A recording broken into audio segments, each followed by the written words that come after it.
Good afternoon, everyone. Calling this meeting to order, 4 o'clock, and something a little special and different today. Omar, would you please lead us in the Pledge of Allegiance? Raise our flag, put your hand over your heart, we'll begin. I pledge allegiance to the flag of the United States of America and to the republic for which it stands, one nation, under God, indivisible, with liberty and justice for all. Thank you. Can we please have a roll call, please? Director Quady. Here. Director McMillan. Here. Director Pacala. Yes. Director Robert. Here. Director Avila. Here. Thank you very much. And you have members of the public? We don't have members of the public. Oh, okay. Yeah, all the participants online are staff and there's no members of the public in the room. All right. Do we have items to be added to the agenda? No item. Items. Has everyone had a chance to review the agenda and any recommendations? Board? Yes, and Yes, and I have questions on item 6A and B and C. Okay. All right. Moving on to presentation, presentation, Not done. consent calendar. All right. Do we have questions on 6A? Let's start on that one. Minutes of April 15, 2026 board meeting. Oh, I said 6B. I missed. Okay. Earlier I said A, but I corrected myself. I have. Okay. B. All right, 6B. Yes. Referring to the first quarter 2026 change order summary report. Yes.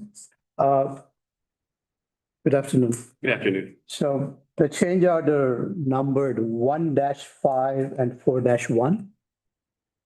These both are related to utility conflicts. With a combined total of $108,000 some dollars were required due to improper markings in the field by Dig Alert. Specifically, the markings for a 5-inch Southern California Edison conduit and 2-inch communications conduit, I'm not sure who it belongs to, were inaccurate, leading to unforeseen costs. Can we file a claim with the Southern California Edison or the other utility to recover our costs? Recourse with the utilities, there is digger law that they're required to be accurate within 2 feet of their markings. I don't believe we've had undertaken such a recourse, but we would have to consult with legal counsel to see if we do have that recourse, but we haven't seen it in the past, but I would consult with legal counsel. Looking report. Okay, thank you. Thank you. That's all on 6A. Okay. Any other questions from the board for 6A? 6B. That's 6 feet. Oh, sorry, 6B. All right, 6C.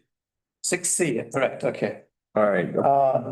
Approved budget increase for right-of-way services to be performed by Hammer, Jewell and Associates in fiscal year 2025-26 under their contract without a fixed scope and fee to $150,000. Yes, this is a budget question you want to answer.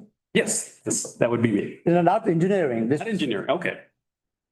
Oh, I'm sorry, this is right away, this is right away. Right of way. Sorry. So I got confused between the other question I have for our finance manager and you. Okay, so we are increasing the consultant contract by $50,000 from 100,000 to 250,000. We in the past were aware of some issues for this Ventura interconnection project. So there are 2 other projects, SMP Phase 3 and also what's the other one, Smith Road project. Smith Road tank, yes. Which project is having more issues with the right of way? They all have their challenges. Right now with Smith Road tank, for example, we are in the process of acquiring a property. The property owner hasn't been responsive there, but we continue to extend phone calls, emails to see if we can continue engaging them. With the SMP3, we don't have challenges per se. We are now undertaking acquiring the right of way. So we are notifying the property owners. We will be pulling appraisal reports and continuing the discussion to acquire permanent and temporary construction easements. So I wouldn't call those problems. It's just we need additional funds to help support those activities.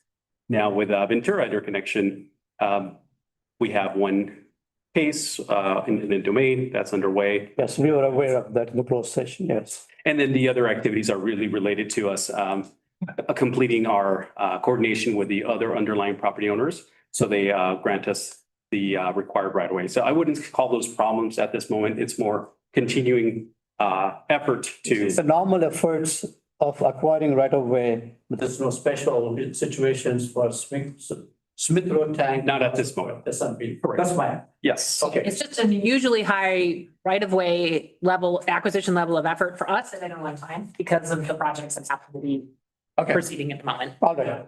Okay, thank you. Yes, thank you. Thank you, Fernando. Thank you. You have one more question? Next, no, on seven A, not in six. Okay. All right. Do we have a motion to approve the consent calendar? I make a motion. Okay, we have a first. A second.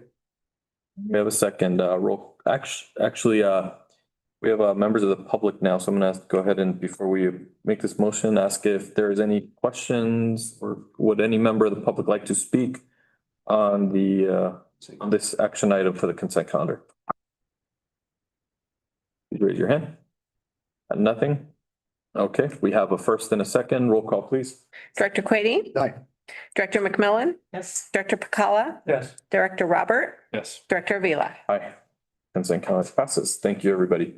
Up next, we have the action items. 7A, consideration of a notice to set the time and date of a public hearing regarding annual adjustments to the district's water rates and fees. Obviously, Dan Smith, our manager of finance, will be handling this item.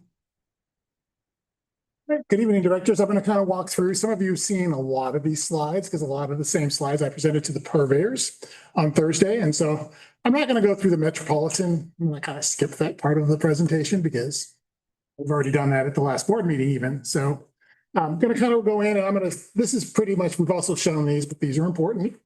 This was what was adopted by Metropolitan with the 6.2% for the 2027 and 2028 fiscal years. And it's also showing what they're expecting for the years going out with the 7% increases for the 2 years after, 6.5%, getting down to a 5% by the time you get out to the 5-year mark. The one thing they did do for us is they did give us the detail for the 2 years. I still have not gotten anything for those additional years. So it's kind of a guessing game is exactly how it's going to affect us after 2028, starting in 29 and going forward. We do have requests out there to Metropolitan.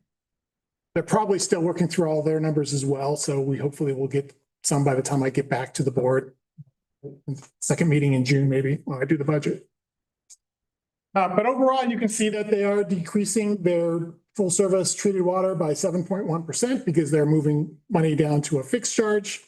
And then the next year, the volumetric rate is going to go to a 6.6% increase, which is less than what they're charging for the untreated water. So that's kind of a benefit for us. And you can see that they do have a bunch of other high increases when we're talking about some of the fixed charges, including the RTS and capacity charge. So the one things I'm going to point out, there's your 7.1% decrease in the variable rate, 6.6 for the next year. And also the 4.6 when we take in all of their fixed charges, it's overall a 4.6% increase this year, which is unexpected in a way, but nicely to see a lower increase than we first heard about. And in 2028, they're saying it's going to be about a 6% increase. The one thing I'm going to point out too is the fact that this treated water fixed charge, that's the money that's coming out of that for the treatment surcharge, decrease of 28.3%. It's now coming down to a fixed charge. And you're going to see that we are going to absorb that into our rates this coming year so that we do get the money to pay that fixed charge that we're getting from Metropolitan. I am expecting it to decrease in the next year as they have a set rate, a little more defined as the way they're going to be calculating it, which should benefit us in the next year based on what I'm calculating using their numbers for us. So I do see a decrease for us in the next year. Looking at our proposed rates, when we add ours in, you can see this is where we're going to start seeing a 31% increase in the our tiered rate because we are absorbing that $142. you'll see that, it's going from theirs is a decrease to ours is a large increase. So it's something that we are preparing for. We still got to get that revenue in so that we can make those payments to Metropolitan. We're just going to have to collect it on the fixture and the variable charge for this first year. But overall, when we start including our variable and fixed charges, we're still only looking at an overall 5% increase to everything we're charging to the purveyors for calendar year 27. It's still a very reasonable increase from what we've seen over the last couple of years from Metropolitan and then pass through us. Including 2028, you can then see that the tier 1 rates are 2.9 and 2.3%. In the 2028 year. Overall, it's going to be a little bit higher when we do the all-in combined rate. It's going to be closer to a 5.8%. Now, a lot of this stuff is not set in stone because you'll see that I have included us moving some of this money down as we institute what we're doing for our cost of service study and creating these 2 new fixed charges. So you're seeing that our decrease in our variable rate for the operating charge is going down 13%, but we're adding those 2 new fixed charges down at the bottom to collect. And that's based on the cost of service study that we've been discussing with the board and doing the 5-year implementation, 0% in 27, 25% in 28, and 50, 75, and then full cost recovery by 2030, maybe 2031. I'm going to kind of focus a little bit more on just what the Calleguas rates are doing right now, just to kind of give you a little more breakdown, because it's kind of getting confusing over the next 2 years and actually going to be the next 5 years when you start looking at our rates. So I kind of broke this down into this little section here. Really, if we're just looking at the rates, we weren't doing all this other funny stuff. I am looking at an 8.8% increase to the operating charge. We do have some drivers that are coming up in the budget that are kind of pushing these increases. One of them is that pipe driver that we had a presentation on at the last board meeting. That's a high ticket item that we want to get started because it's very important for us to make sure that those pipes are maintained and that we aren't looking at future problems, because if there's a problem on those pipes, it's going to cost us a heck of a lot more than that $1.1 million that we put in the budget to fix it. So we're trying to get ahead of any problems by putting this in. We're also looking at the desalter study, which is going to be another $500,000. So there's some big items that are coming up that we've brought to the board. They've approved, they told us to go forward with it. And so we're building it into the budget, but that causes us to be a little bit high on our operating side. You'll also then see that the 142 that I was talking about is going off their Metropolitans and is now coming into our variable rate charges. So overall, when we're looking at the operating charge, we're looking at a 71.4% increase, which seems really high, but it really has to do with that $142. And it's going to start going down as we allocate it to a fixed charge. I'm proposing only a 2% increase to the capital charge to kind of partly offset this large increase in the operating side, going to kind of keep it lower for the next 2 years. But overall, we're looking good on the capital side. And as I bring more of it with the budget, we're going to see kind of what the fund balances are looking like and that we're poised to meet all of our capital needs. And overall, the combined rates is going to be a 31.7% increase to the variable rate. Again, all has to do with that $142. I'm kind of giving you a sneak peek into what we're looking at 2028 as well, because I've got the Met charges. So kind of figuring what we're going to do. I'm currently estimating that it's going to be a 6.9% increase in the operating because we are still trying to do this pipe diver thing. It's not going to be a 1-year thing. It's going to be multiple years. And even if we don't do it in consecutive years, we got to build money into the fund balance so that we're not doing this high, low, high, low. We're going to try to keep it more smooth as we go across in the future years. Again, there you can start seeing that I'm moving some of that money down. Those are deductions that are coming off that variable rate as I take it out of the variable rate and move it down to the fixed charge. You will notice that the Metropolitan, the MWD fixed charge is decreasing by 52 on the variable side, only increasing by $30 on the fixed side. And that has to do with the fact that I'm expecting a decrease in that rate from Metropolitan between 27 and 28. As that number goes down, it's coming off the variable charge, but we only have to collect so much out of the fixed charge. So it makes it a little bit of an off. But you'll see that the operating fixed charge We're deducting 26, we're adding 26 down there. So that's a straight 1-for-1. It's the thing coming from Met that has a little bit of a nuance to it as we go through these next few years. Overall, you can see that our combined rate, when we're talking about the all-in, or not the all-in, but the combined rate for the variable, we're looking at a 6.4% decrease for us, and that has to do with us moving money, some of the rates out of the variable and putting it down to fixed, which is why the fixed rate's looking at a 71% increase. So you're going to see this as for the next 5 years, as we start getting into this cost of service study and the effects. It's going to be really hard. You're going to need analysis like this every year to kind of see what's really going on, because it's not going to be apparent if you just look at those increases like we've been able to look at in the past.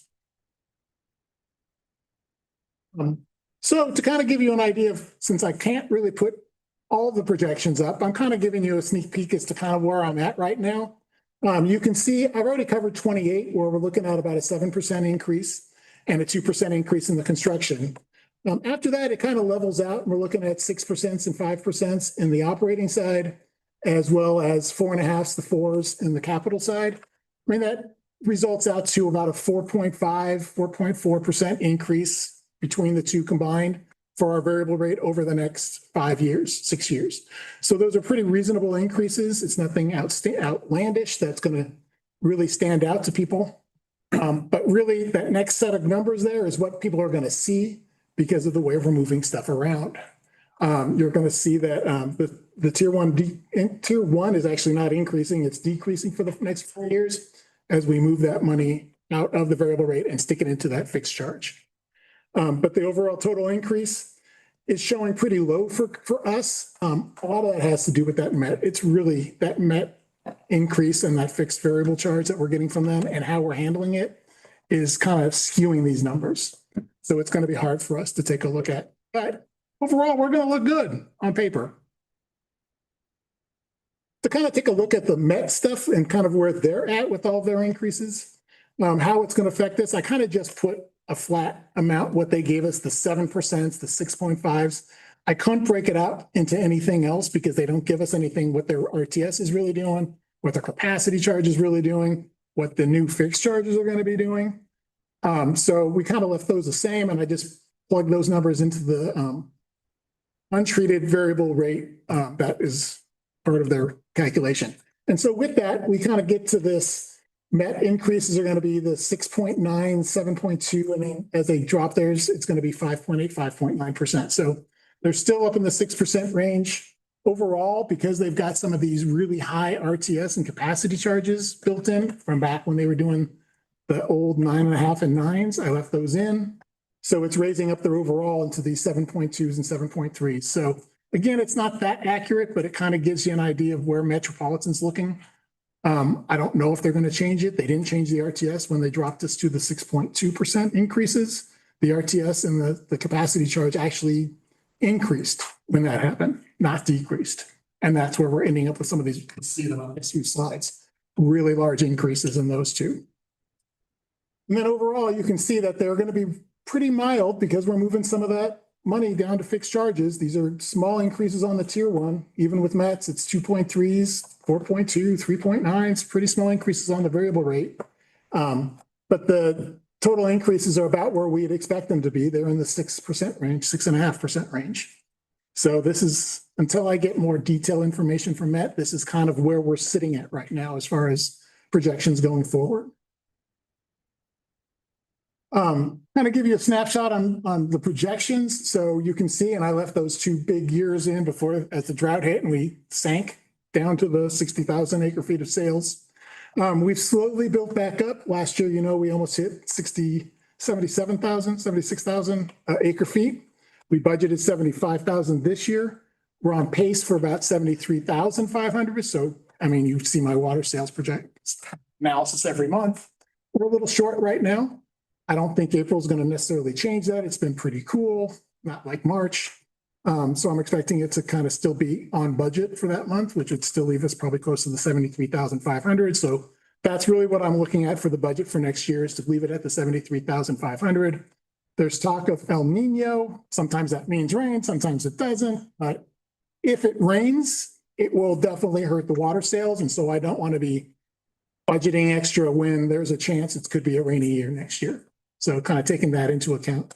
It's not that far off of the 75,000 that we're doing this year. So, and it's right on kind of where we're headed to for this current fiscal year. Looking forward at the out years, I'm continuing with that 73,000 and just kind of building off it, just increasing a little bit every year, keeping it pretty flat as far as projections go. This actually didn't change from last year. So last year, if you were to go back and look at this presentation, I budgeted 75,000 in this year, but I went back down to 73.5 because I knew that there's always this chance that it wasn't going to hold up for more than 1 year. So it didn't surprise me when I'm like, well, we're on pace for this. I'm back at this again.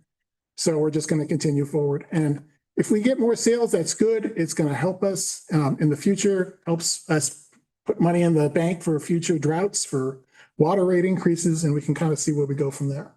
Do you attribute that drop in water sales to the conservation efforts coming out of the drought? Almost a 20. When you look there, yes. Yeah, This one, yes. makes it very clear. Yeah. When we get to this one, I'd say not really. Well, this is normalized after. Yeah, I would say this little drop here is because we had rain in September, October, November, December, basically every year but March, or month but March. These are weather-based fluctuations based off our current, but on the last slide, you. Yeah, no, that was all conservation and outdoor watering, so we forced conservation and felt it. Well, I guess the purveyors have a new way of life, I guess, having adopted conservation for the long term.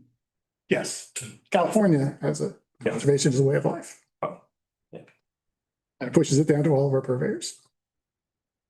All right, to kind of look at the capacity charge first, you can start seeing last year we actually had a decrease in our rates. This year we're looking at a 16.8% increase. That's the dollar amounts that we're looking to collect. And then from there, we calculate how much it is per CFS by actually dividing out by the CFS. So it went up to 17% because that CFS decreased by that little bit amount by like 1 CFS. And that caused it to increase the rate a little bit more. A lot of that has to do with Metropolitan's rate increasing on us, but it also has to do with us increasing ours this year because we had the Las Virgenes interconnection come online, and then that is put into our emergency assets, which is part of this calculation. It's based on the depreciation of our emergency assets, and that's how we collect our capacity charge. When you look at that readiness to surcharge down at the very bottom, that's the one that always seems to shock me. It went up 23, almost 24%. We went from a 9.8 million to 12.1, which is a $2.3 million increase, which is the largest we've had in a very long time, maybe ever, all at once. So they are definitely hitting that RTS and collecting more charges at this time. When we take a look at the brine charges that we're looking to adopt, we tie them to the increase in our variable rate. So since the variable rate is only 2.9% this year, this is what we're going to be looking at for the 2027 increase in the brine charges. Now, the one thing I'm going to point out too is that we're going to see these smaller increases in the brine for the next 5 years because all the things we're doing and moving it to the fixed charges is lowering our variable rate. So it's going to be smaller increases on the variable rate side, which is going to make smaller increases onto the brine line side.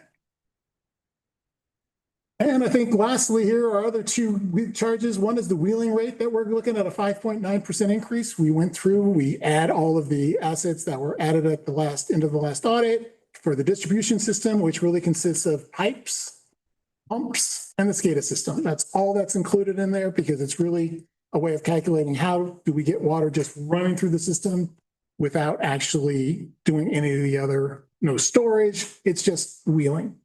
And then we divide by the 10-year average of water sales. And so one of the things is that, so we added some assets in the last year, but our average water sales are actually declining still. We're down to an average 10-year average of 80,000 acre feet. So as we get those drought numbers in there, it's actually definitely dropping our average because all those really high years are disappearing. And we're getting down to that very much lower number. And that brings our increases, that rate, and increases the percentage. And then the annexation fee is us recovering property taxes. If you're trying to annex to the district, it goes back to the beginning of the district, we do a calculation and it's increasing by 4.9%. Does a 10-year average make sense considering the fluctuations we have, droughts and whatnot? Well, it's supposed to sort of flatten some of what that is. You don't want to get those really big peaks. Sure. If you do the 5, it's going to be even less. So you're trying to get something that's a nice, trying to balance it out. And 10 years seems to work pretty good for this.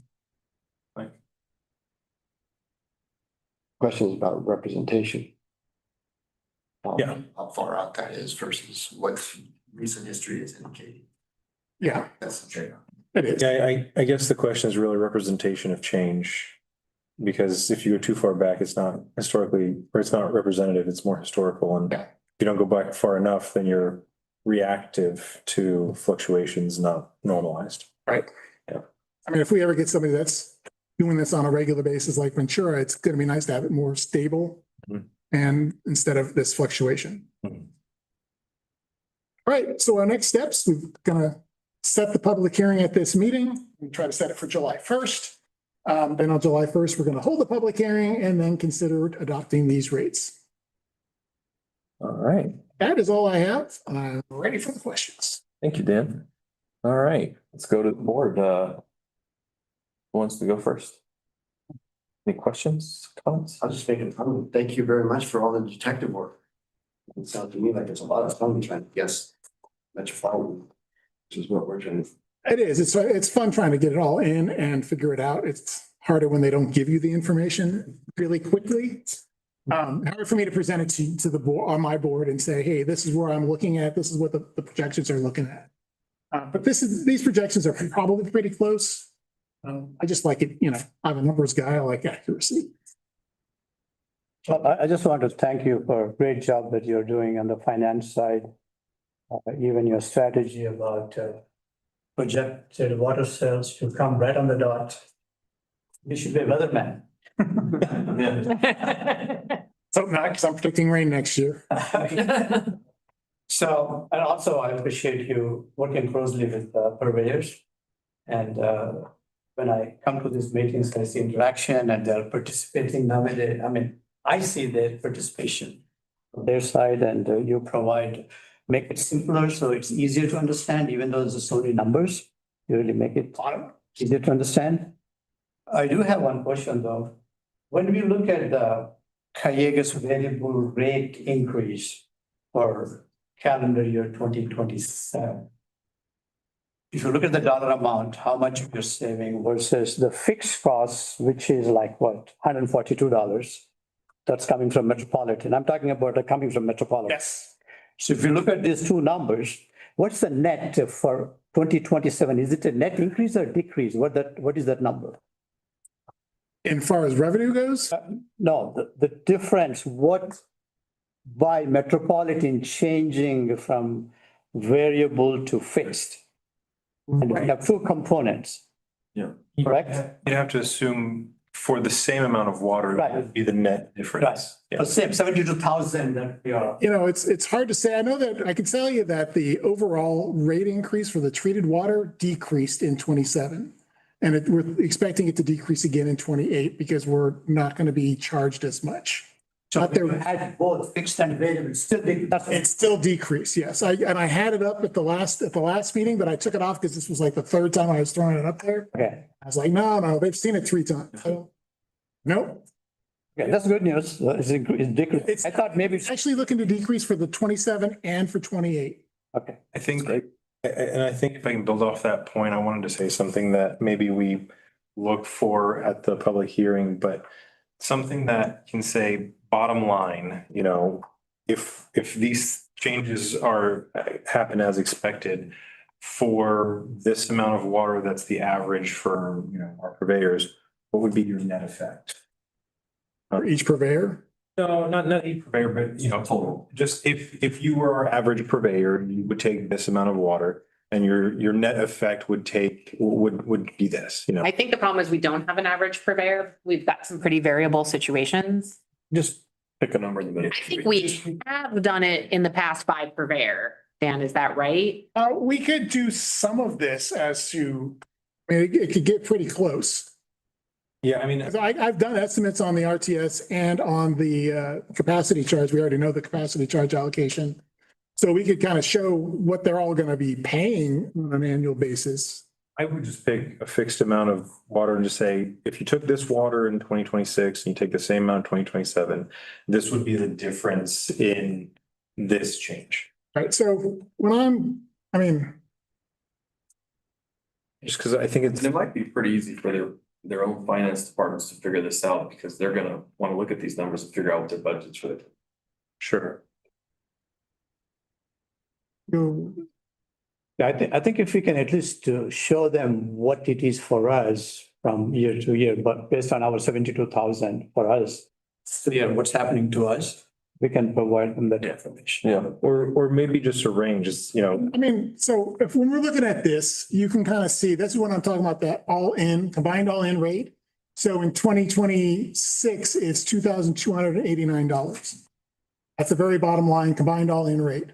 So that's basically trying to put it all into an acre foot form so that we can kind of see how much we're looking at as an increase in everything put together. That's all of your variable and fixed put together. Makes sense. Yeah. And so then you can see like we're looking at a 5% increase for everything to them. If everybody was just doing it on an acre foot basis. but your fixed is divided by however many your. By the 75,000 for this year, Oh, okay. 73.5 for the next, and then the 73,870. So there is a little bit of a decline because I'm expecting us to sell less water. Okay, So I could put a 75,000 and recalculate all these, but I mean, it'll drop, okay, it'll drop that percentage a little bit, maybe down to like 4.7. Okay. But 5% is what I'm expecting based on the water sales that I think are gonna happen. And they like this and they know that everybody's different. So they can take these numbers and like Crestview can take out the capacity charge stuff because they're not gonna take water in the May through September time period. So they don't pay capacity charge. So then they can figure out what they think their overall per acre foot will be. okay. Are there any, do we have high confidence that all the purveyors are confident doing this calculation and chopping it up for their own? Or are there any purveyors that, There's only one that has to chop it up, and that's Crestview. And I think that they definitely know that what they do is purposely not take water during that period. okay, And everybody else likes this. They ask for that all-in rate more than anything, okay, so that they can see kind of what they're expecting for everything combined. okay, great. Thank you. Any other questions from the board and comments? No, thank you. Okay. Great job. Thank you, Dan. Thank you, Dan. Dan does an incredible amount of work on Yeah. this and he really boils down a lot of numbers to a lot of numbers, but not quite as many as he started with. But so that everyone will understand Myself, the detail. can't help myself. So. You beat me to it. I was gonna say, it's Sorry. an incredible amount of numbers that you put together and the detail that you put into this really helped us here. So thank you, Dan. A reduction. Okay, Questions from the public? I don't know. we have questions from the public. Please raise your hand if you have a question. No question. Okay. Looking for a motion. Set the date. I make a motion. For a second, Okay, who was the first? Was Director Quady? Director Bacala. Director Pacala. Okay, sorry about that. And then McMillan, correct?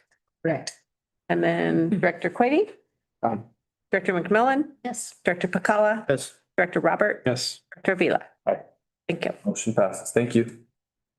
Yep, next we have consideration of a notice to set the date, time and place of a public consider amending Calleguas ordinance number 15, setting director's compensation.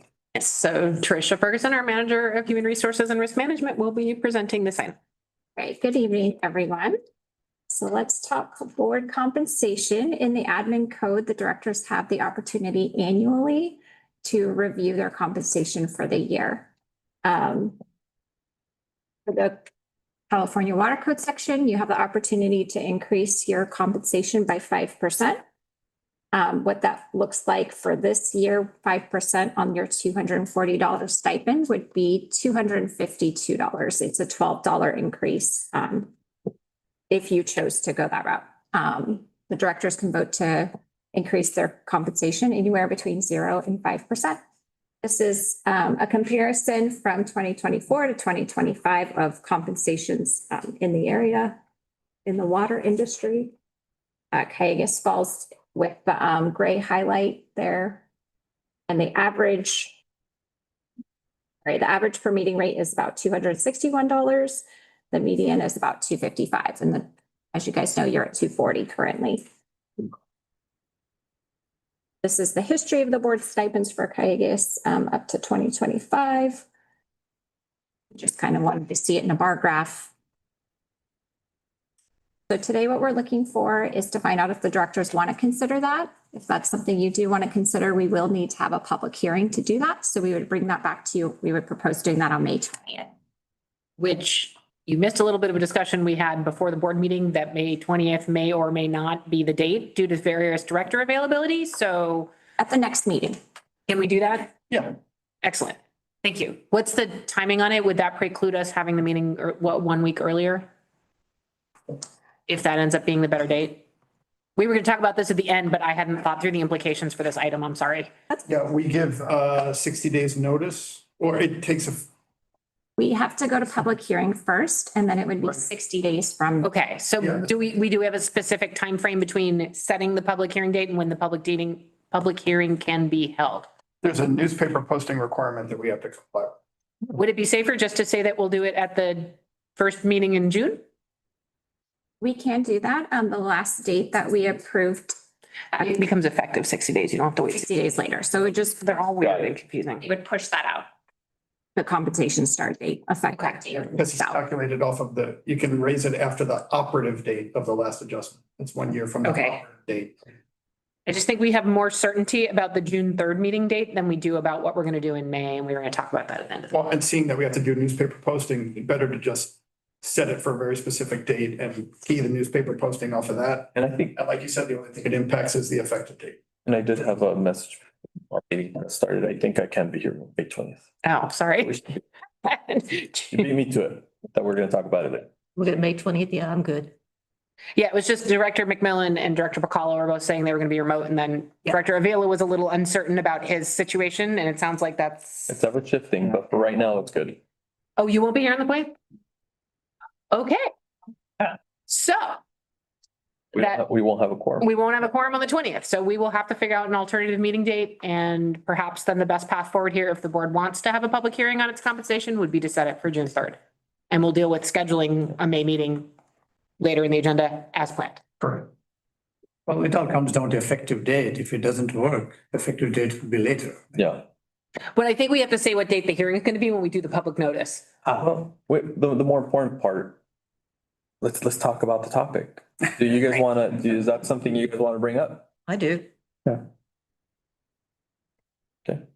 Yeah, that is a preliminary question. It's whether or not you want to discuss it in the first place. Sorry, we got sidetracked on logistics on May. So who's not going to be here on the 20th? Me? And We can't have a meeting on the 20th. We've determined we will not have enough directors. I think. You're not- I'm not here. Me and Director Robert for that meeting. And won't allow that. well, I will give him my vote. How about that? Fair. So we'll talk about alternative meeting dates in May later at the end of the meeting. Okay. Council would have to report us. I have to report myself. I'm kidding. Council does not like Brown Act. I'm kidding. Okay, so board discussion. Remind me what the orange is on this? I can't. The agencies that have had an increase the past year. Oh, okay. Oh, I think it's cut off on our. Yeah. Oh, I'm sorry. Yeah, I don't, let's. That's all right. I think it's the Zoom. It indicates stipend increase from 2024. Let's see, there you go. Oh, I see.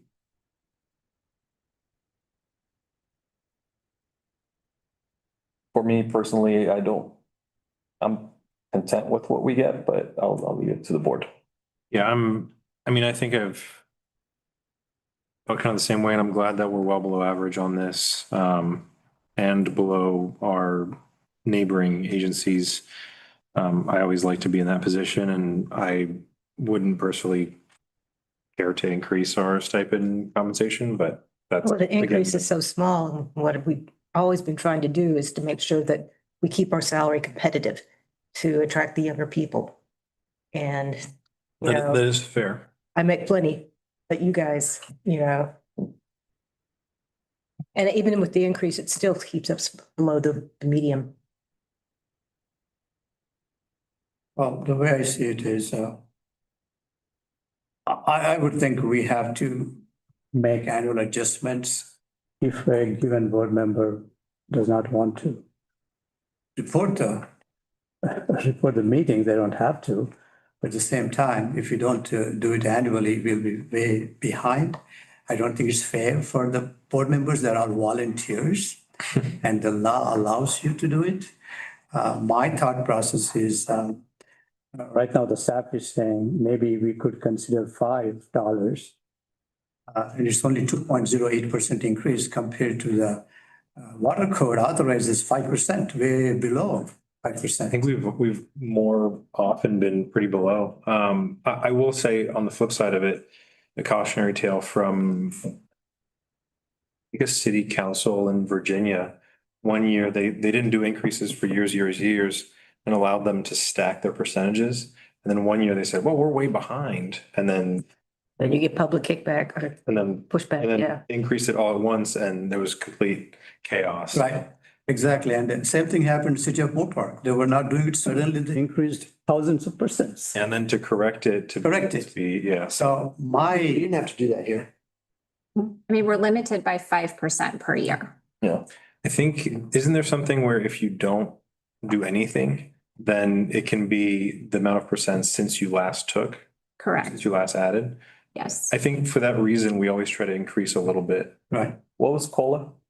COLA was 3.4% in March. It was 3.6% in December. I'm gonna say I'd be okay with like half of COLA. Was that We can discuss that at the $4? meeting. That's if things were wanted to just that would be fine. We're just trying to determine that we won't discuss it. And then Yeah. All right. I'm fine with setting it. that was when I looked at the survey, we are below the average, below the median. We are below the local large water agencies, even with the proposed $5. So anyway, these are some of my thoughts. So we are not approving anything, we're just discussing. Yeah. Okay. All right. So it is an action item. So I'm gonna go ahead and ask for public comment. Would any member of the public like to comment on this action item? Okay, looking for a motion if I so move. A second. for second. Director Quady? Director McMillan? Yes. Director Pacala? Yes. Director Robert? Yes. Director Vilas? Aye. Okay, the motion carries. Thank you. And to clarify, that public hearing will be on June 3rd. Is that correct? Or We can call it at the next board meeting. We were saying second or third. I don't know which one is the first. Can the motion just say the next board meeting? sure. Would that be? And then we'll determine when that next board meeting is. Okay, so I wouldn't be running an article. I have to run a public notice in the paper. We're hoping to figure out when the next boarding meeting is before we finish this. Okay, by the end of this meeting. Right. Okay, sounds. Yeah, no, but I think the question is, we need to have one in May. We've got too much stuff going on and figuring out the date on that, considering the conflicts. Thank you, Tricia. Okay, up next, we have reports. Staff reports, item 1, artificial intelligence policy and acceptable use update, Wes Richardson. Good evening, board. Best. Wanted to bring to you guys today an update we have done to the artificial intelligence policy that we had deployed already, as well as an acceptable use of AI with the company. So just to kind of embracing and controlling this aspect is what we are looking to do with AI as far as the company is concerned. So kind of a review, right? What is Gen AI? So, AI has kind of evolved over time. We started off with like a machine language, machine learning, which is kind of like the codes inside our PLCs that control our facilities for automation. We've moved to generative AI now is the new norm for everybody out there, Chat GPT, Google Gemini, those type of things that have large language models. And now we're also seeing the agentic AI that's coming out as it's, the more proactive, autonomous versions of AI. So AIs have been evolving, but this kind of gives us a baseline for generative AI as to what it is. So at Calleguas, our plan is to embrace AI. So that's our embracing portion of this. Many people have differing opinions on what AI may or may not do. There's a lot of thought processes that go behind it. Agentic AI is geared towards automation. Automation means that it's taking over and running things for us and not having the people do that process. Obviously, that comes with difficulties because without applicable guardrails or verifying that the data that's being generated is appropriate, it could lead us down wrong paths or create issues in that aspect. What we are looking to do is we're looking to embrace augmentation, right? So augmentation is helping you do what you're already doing. This allows staff to supplement and inspire invention in our task.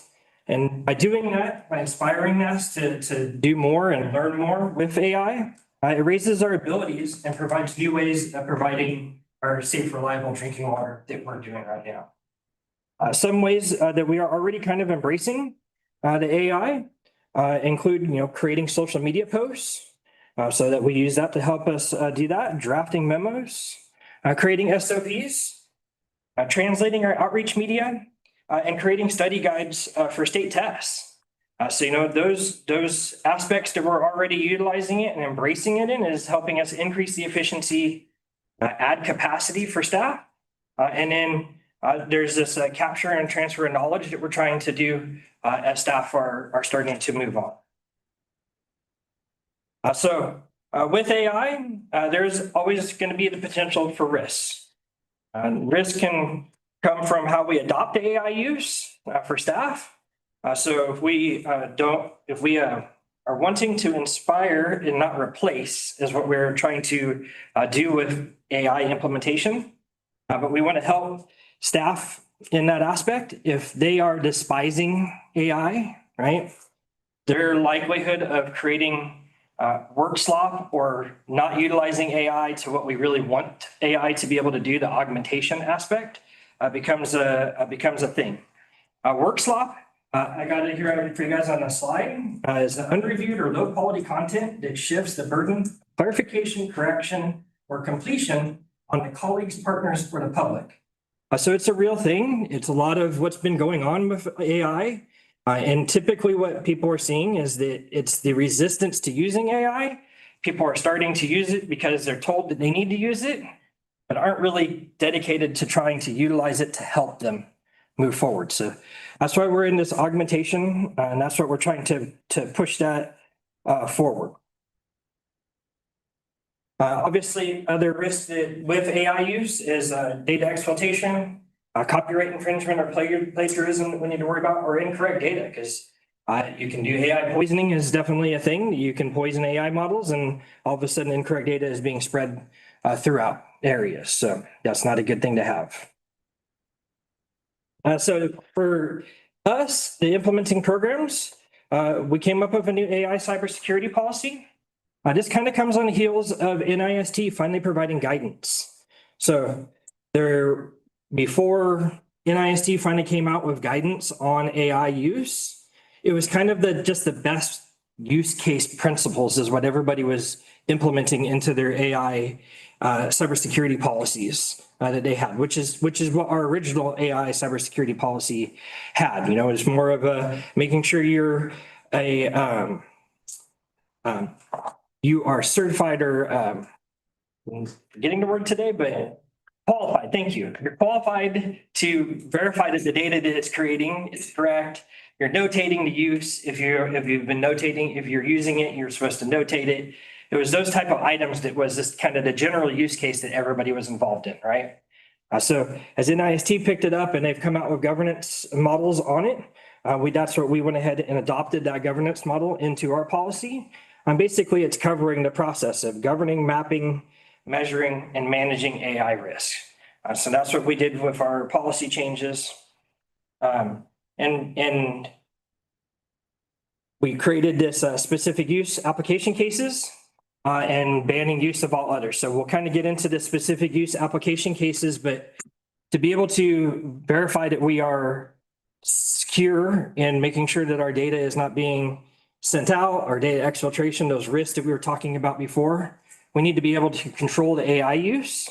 And so that's what we're doing with the policy is we have this acceptable use case, acceptable use applications that we have created. And we have gone ahead and used our cyber security defenses that we have abilities to go ahead and lock out all other use cases, AI use cases on our networks. Just to kind of throw a little number out to that, because it's kind of one of these ones, right? I'm pretty sure a lot of you guys are familiar with ChatGPT, right? That's obviously a big one. OpenAI's or Canva. We got Claude, Gemini, Copilot, right? Those are the bigger names. But the amount of AI applications that are out there is outstanding. It's staggering to numbers. For us, we monitor our network.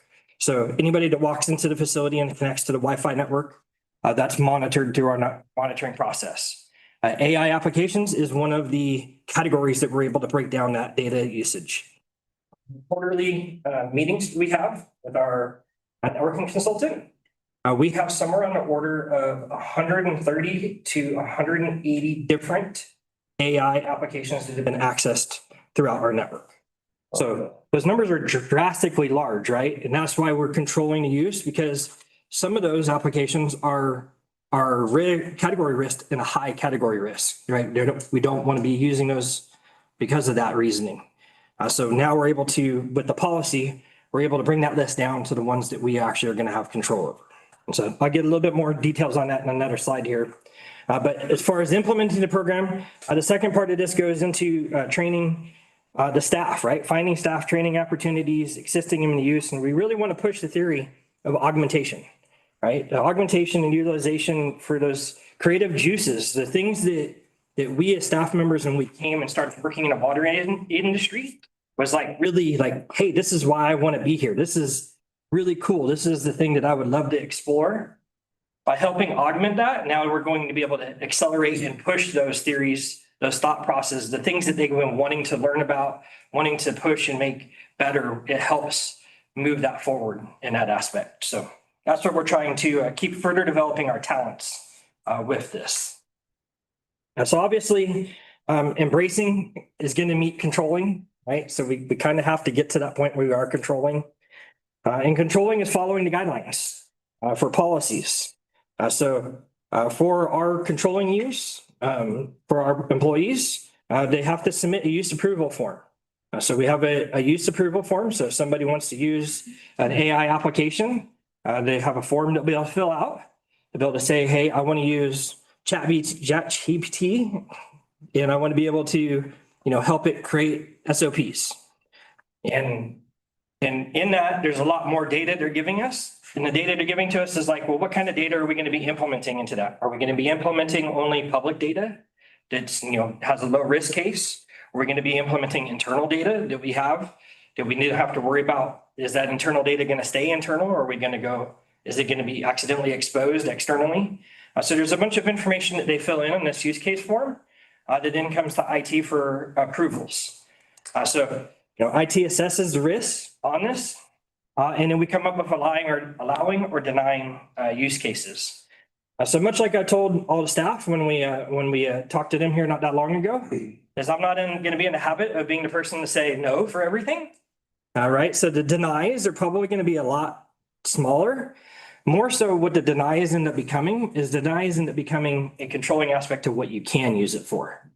So for applications that we may not have, AI applications that we may not have control over, or a verification that we prevent staff from being able to accidentally expose data, then those use cases are going to be limited to them only being able to use public data. So, right, so that's kind of the breakdown. We're managing our risks to still be able to provide the use of the application to staff. Part of the forms, as far as the approval forms, goes into our regular evaluation too. So we want to make sure that we're following the NST standards. We want to make sure we're evaluating the use cases, making sure that they're still in compliance and secure. And then we also want to be able to get with the staff, get with the managers and make sure that, hey, we've been using AI now for a little bit.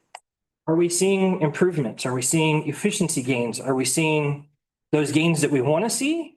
Or are we seeing the opposite where something that you're trying to do on that now is taking up a whole bunch of resources and time, and it's not a proper use case because we're losing time on that and not gaining out of it. So that we want to make sure that those efficiencies are actually measured as part of that as well. And then obviously at the end of this, we have an approved list. The staff has the ability to access our approved list so they can see what applications and what use cases have been out there. Because something that, somebody wants to use it for helping create memos, every staff member could do the same work. It doesn't have to be only one specific person. It can spread out across the company that way so we can have more use cases. So the timeline for what we've done, right? The policy and use case forms, we created that. We've updated our cybersecurity program with the new policy and then created the AI use case form and approval. We did an employee awareness. So one of our last all employee meetings, we went ahead and showed everybody in the company what it is we're doing, the new policy changes. As our cybersecurity program, we have our group of policies and we have our employee manual for that. And because there was an employee manual change for the new AI policy in there, that's why we went ahead and made sure we presented it to them and brought them all into the awareness of what the acceptable use is. And then at the same time, we've changed the switch on our AI application accessibility. So we have a list of already acceptable use cases that have been approved with an acceptable list of applications. And those AI applications are now the only ones that you can get access to on our network. And then the last step in our timeline here is that we need to gather enterprise level AI applications. So everybody can log into ChatGPT, right? You're logging into ChatGPT, you've created an account there. That account is a personal account. Whether it has a @calleguas.com email address that you associated with it when you created that account or not, it's still a personal account because it's not an enterprise level account. Why we want enterprise level accounts? Enterprise level accounts allow us to control the aspects of the AI applications. So we can control if people are allowed to load external data into that application. We can control whether they're making stuff public through those AI applications. We can decide if we're going to allow the AI applications to learn. If we're going to allow ChatGPT's version to use our data to learn off of to create a newer version of their own application. So a lot of those aspects is how data exfiltration happens. And all of a sudden you have things in the public that you did not expect to have in the public. So that's why we're getting these enterprise level AI applications so that we can control those aspects and make sure that we're being safe and secure with our data. And you'll see that throughout this next fiscal year too, because it's a new line item in our budget going forward for the next year for getting all of those applications. So really, I just wanted to conclude with, right, we're trying to embrace AI. We really want to stress the augmentation use and helping everybody create those creative juices, the drive that they've had here before, help augment that, make it even better, and help us improve ourselves. But we also have to do the controlling aspects to ensure that we are following cybersecurity protocol and making sure that our data is protected. With that, I am open to questions.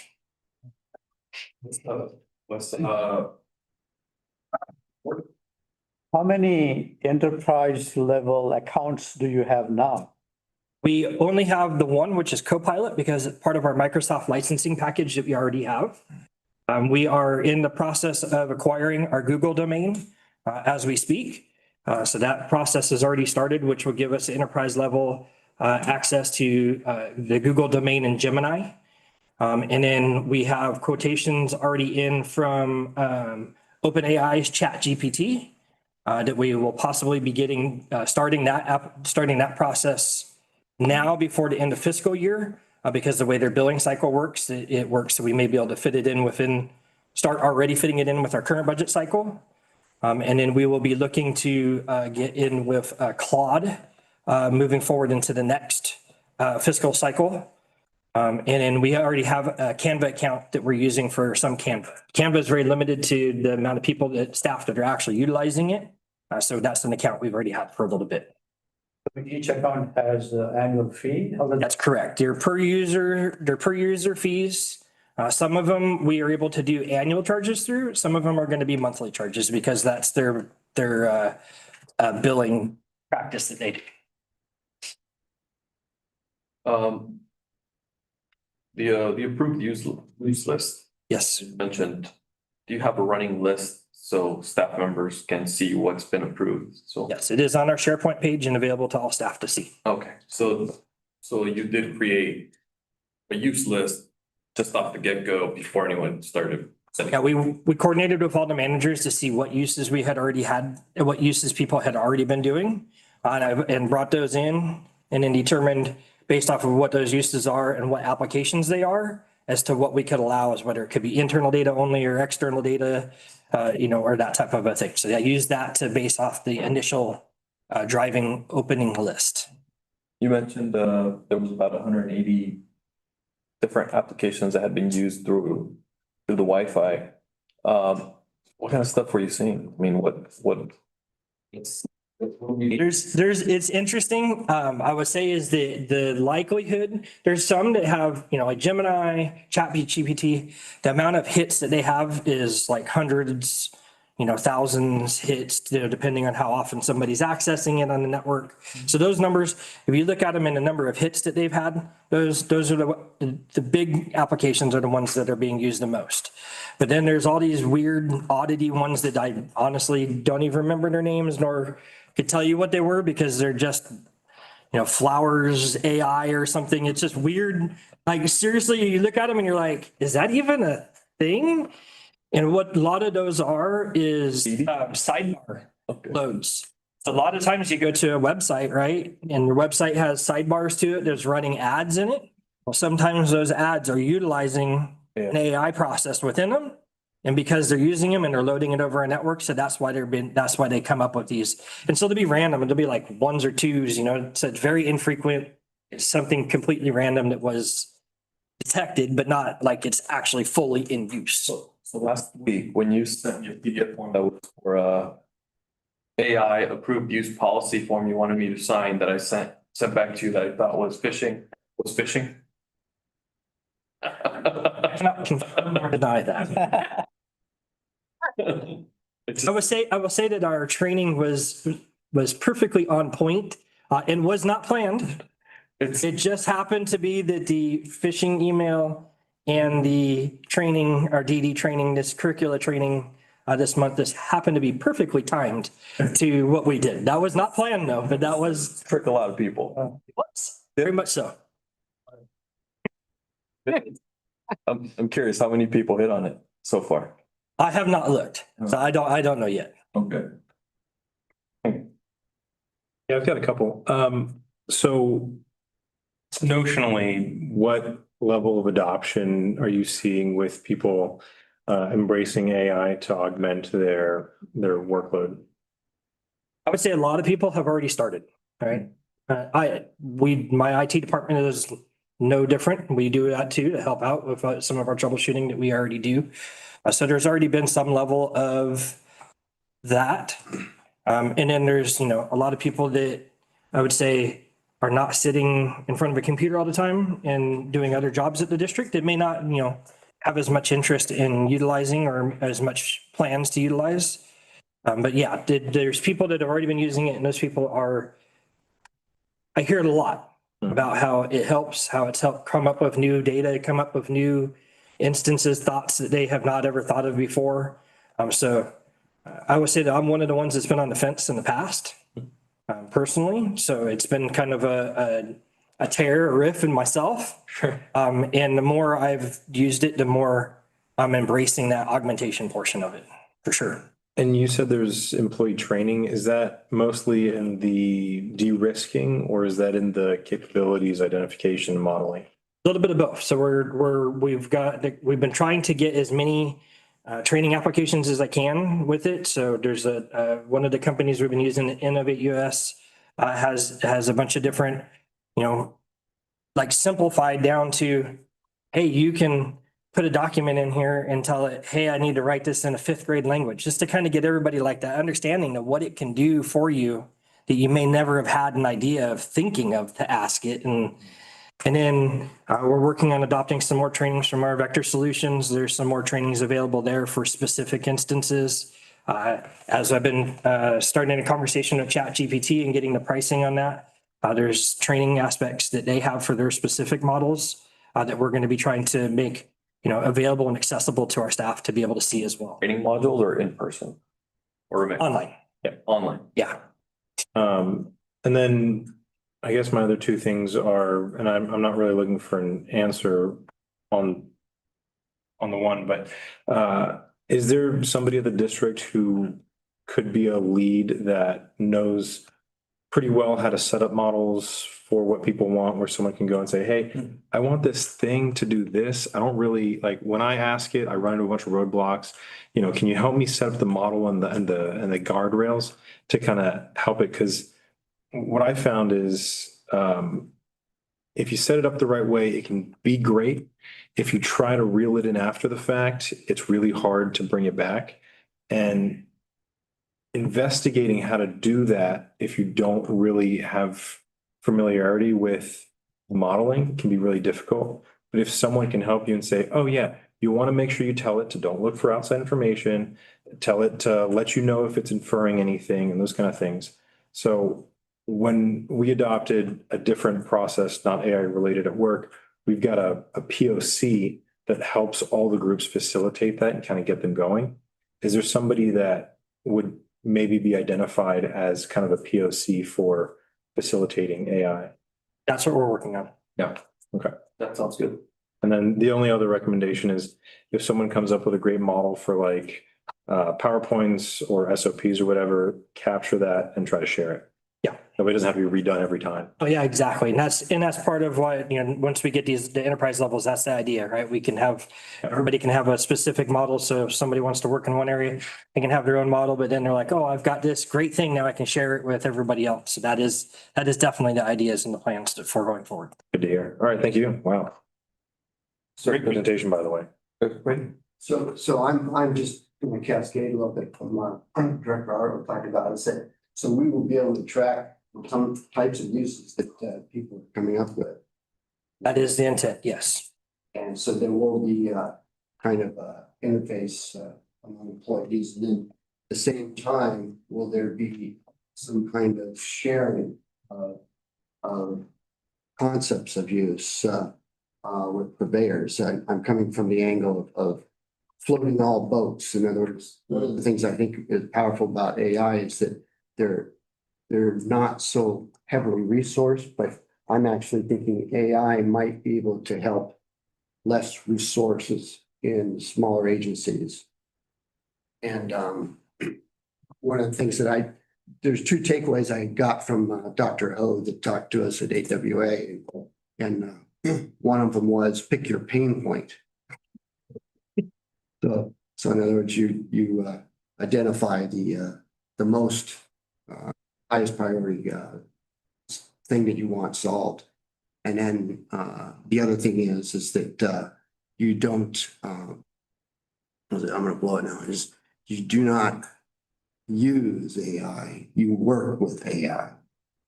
And I think that's kind of the thing. And to see like there's an Orange County general manager, I think, who's really excited about the use of AI in his agency. And it kind of comes back to whether or not you have this general flow of everybody using it willy-nilly, or if you're going to be able to, like you're talking about, reeling it in and being able to track and focus what the uses are, and then be able to actually just identify what the functions are for use of AI. Yeah, that is definitely the intention, right? And that was, I said, is this to kind of breaking the barriers down. I told you at the beginning, right? Everybody kind of has their own impression on what AI is. And making sure that we're working with staff to understand that, hey, we're not looking for AI to come in here and replace you so that you're no longer going to be here, because that drives them to not want to use it. That drives them to create that work slop and not be effective with it. We're looking for it as that augmentation aspect to help them become greater at their job today. You know, it's interesting you say it that way too, because I'm old enough to see when everybody was debating about whether or not PC should be in the work. People are gonna start losing jobs with the computers, right? Yeah, right. Same thing all over. All over. It's a continuous cycle. Yes. Also, add, as you evaluate the risk versus benefits of limiting versus the ability to use AIs, consider the possibility that we could use an offline AI that is housed locally, that is disconnected from the outside world.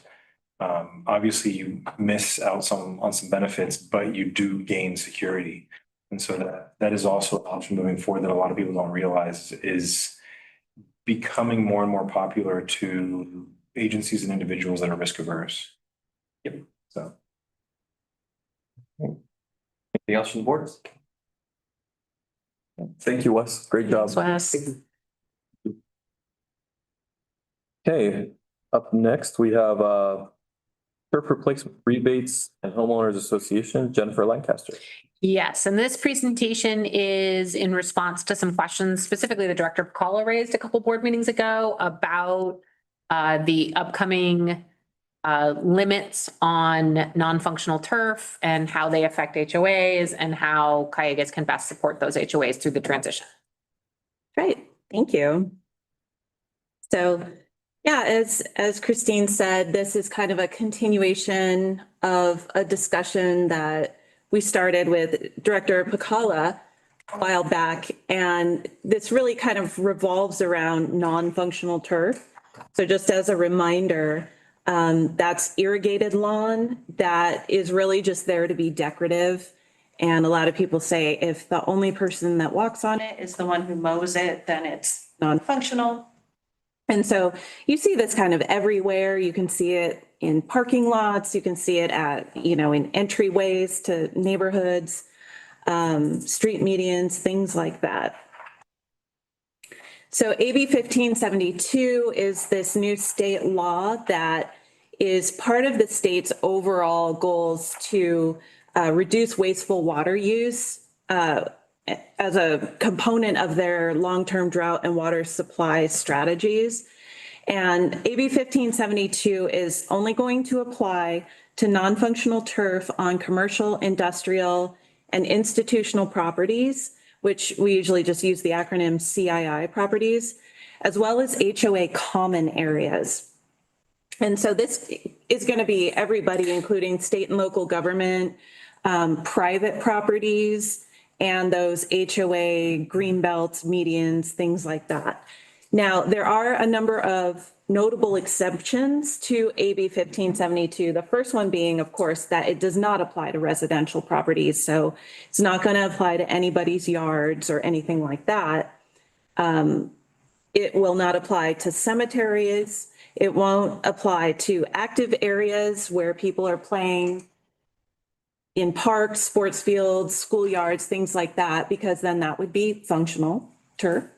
And even if a property or an area would otherwise meet the definition of non-functional turf, if it is irrigated with recycled water, non-potable water, then it is also exempt.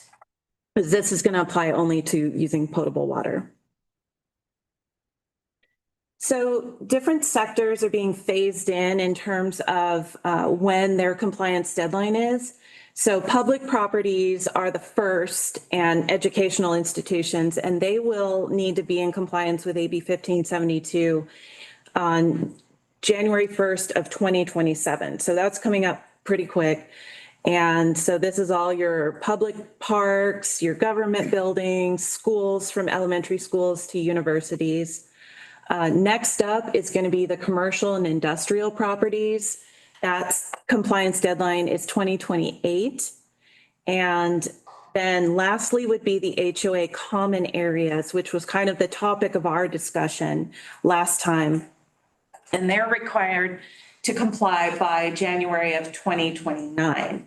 So again, this is just the common areas. So if you live in an HOA where you have your own private yard, but then there's also decorative lawn areas throughout the community, it's only going to apply to those decorative lawn areas, not your personal lawn.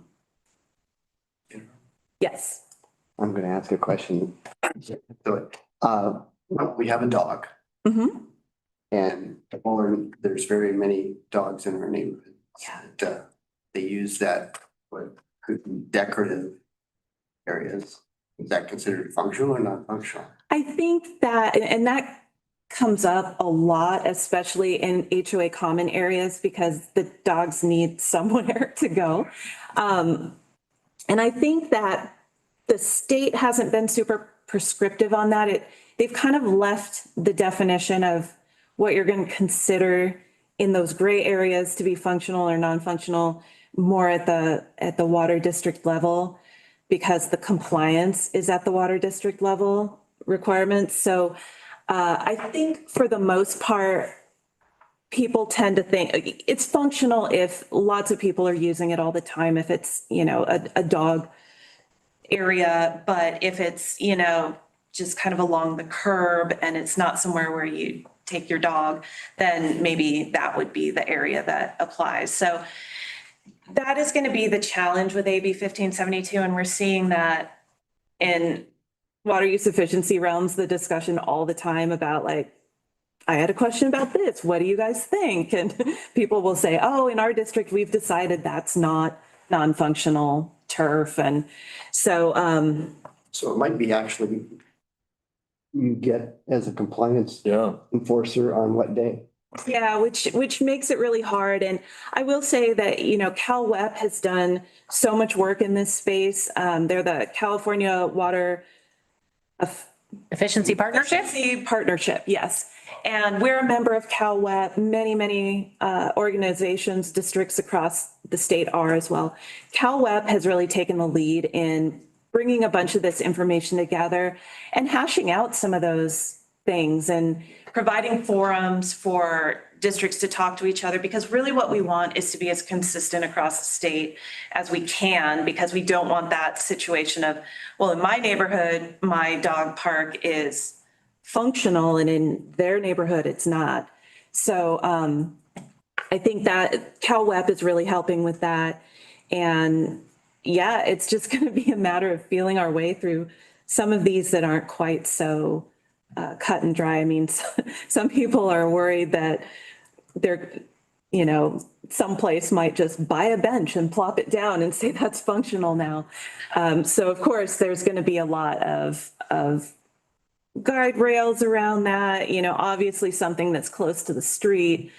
You wouldn't want your child playing on it. We can pretty safely say that's non-functional, but if it's within an enclosed community and children kick a ball around on it, then you have a good case to say, no, that really is a functional play field, or that is an area that we recreate with our dogs, or whatever it might be. So like enforcement's going to be very difficult. it really And is. looking at this through the lens of a local water district who has to balance, selling water to stay afloat, maintain their system, and going out and making people take out their grass, it's going to be tricky. It's going to be hard and the enforcement's at the retail levels. Yes. Calleguas won't have an enforcement role, but it will absolutely be a challenge faced by our purveyors. No question. Not only that, I'm sure there's going to be appeals to these things. So there's got to be an appeal process, right? Yeah.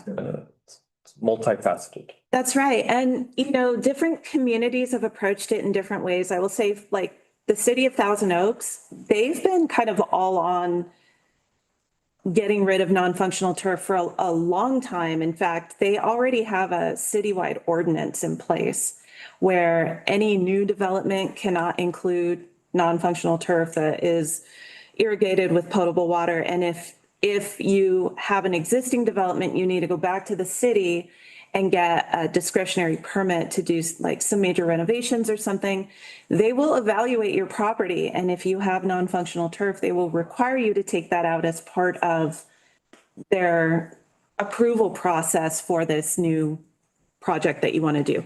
So Police. they're really, they've got sustainability as a really high priority at the city. So they're kind of ahead of that. And then there's others, like, it makes it difficult for water districts that are just water districts that don't also have building codes and things involved, because there's a lot of gray area and question about, like, what can a straight water district really enforce when it starts moving into land use policy and things like that. So yeah, this is my personal opinion, like much of what we've seen coming from the state supporting conservation, I think a lot of it's very well-meaning. And the problem is in the implementation on the ground.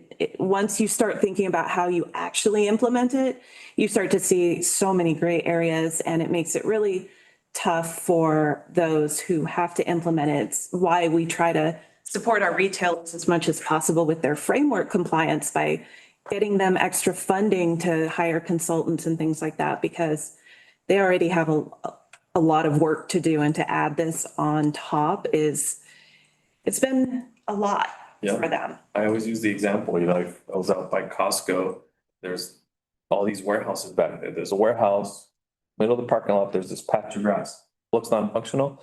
Well, when I pulled in, this employees there had a yoga class, and that's where they held the yoga class.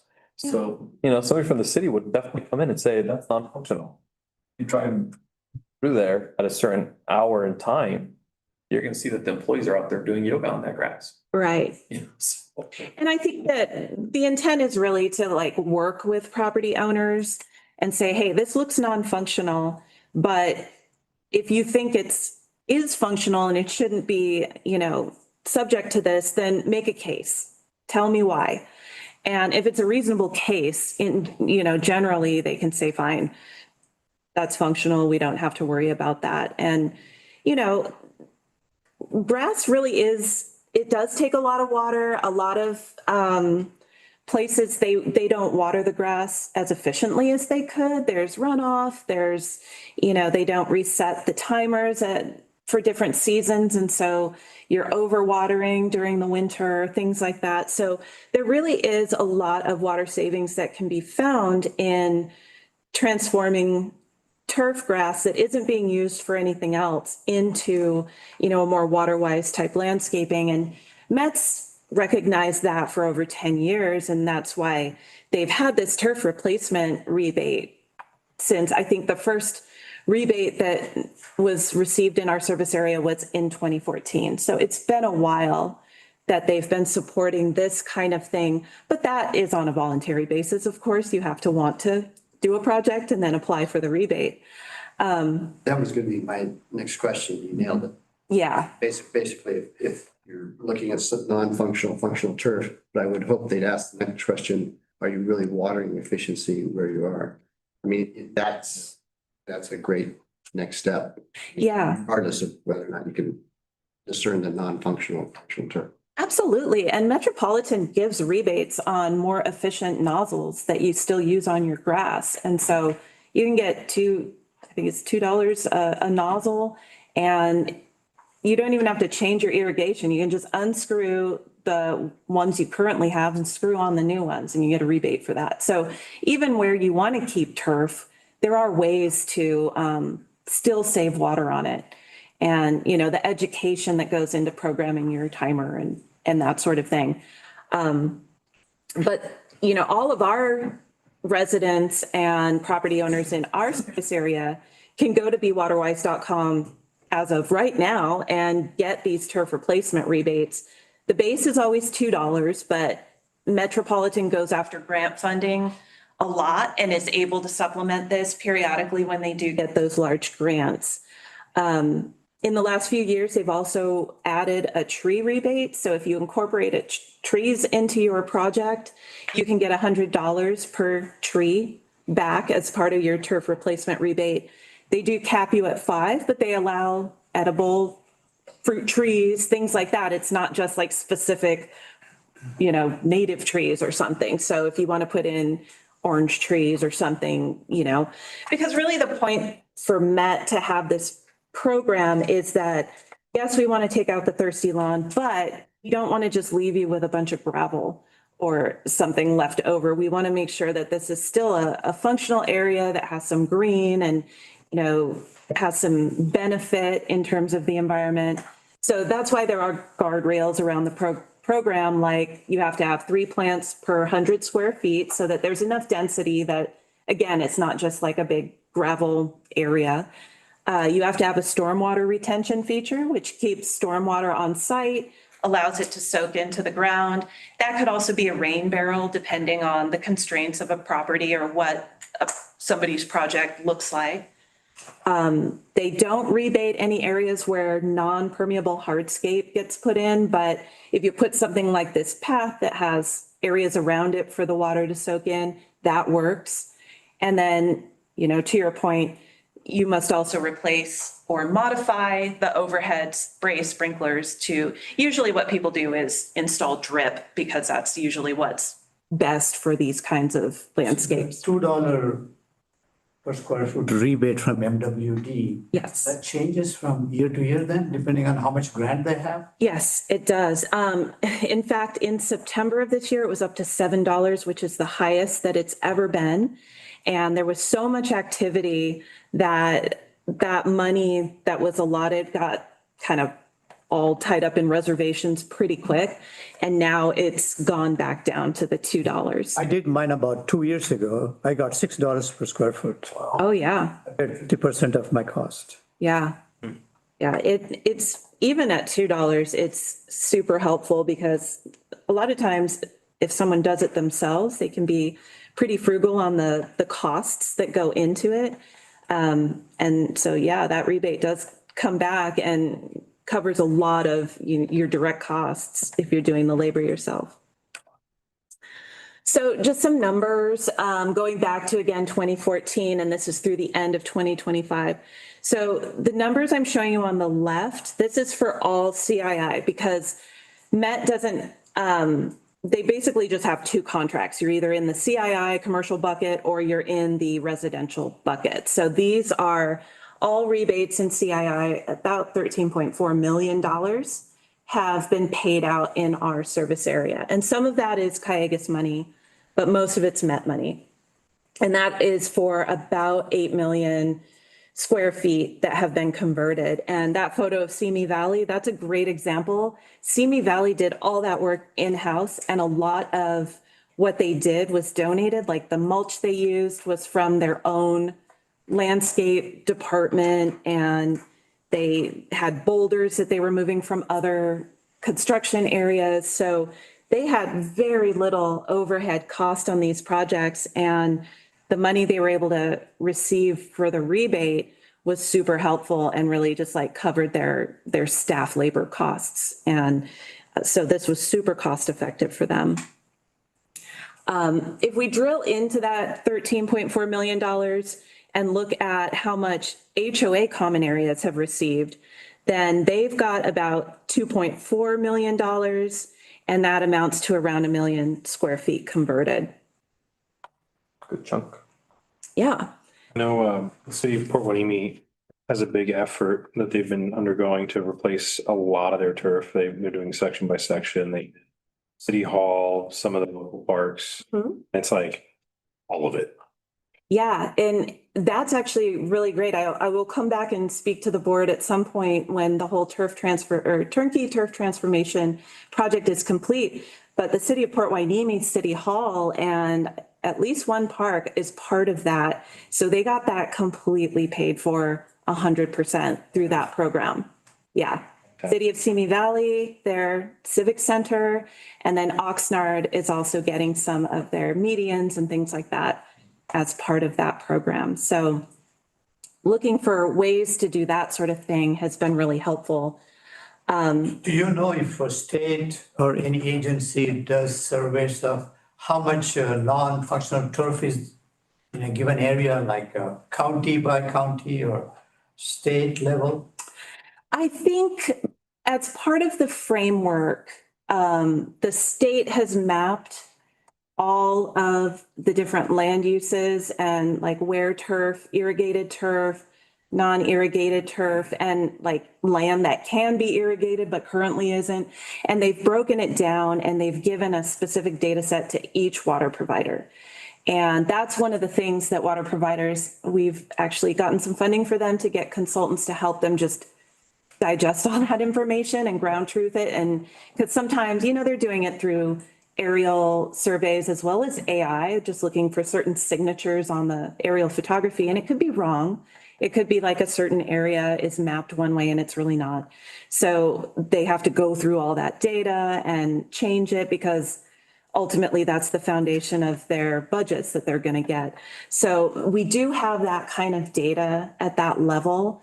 At one point, Metropolitan had a project where they had done that, but it kind of got obsolete because of now this data from the state, which is more updated, has come through.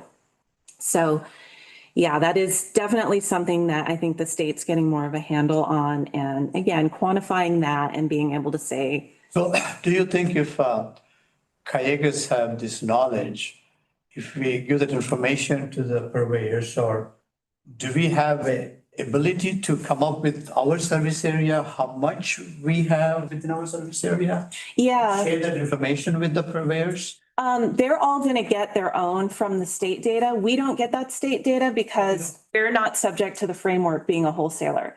But Metropolitan's dashboard that they created did have that for us. And in fact, we started with that to identify the sites we wanted to target for a turnkey turf program. I see. Yeah. Okay, thank you. Sure.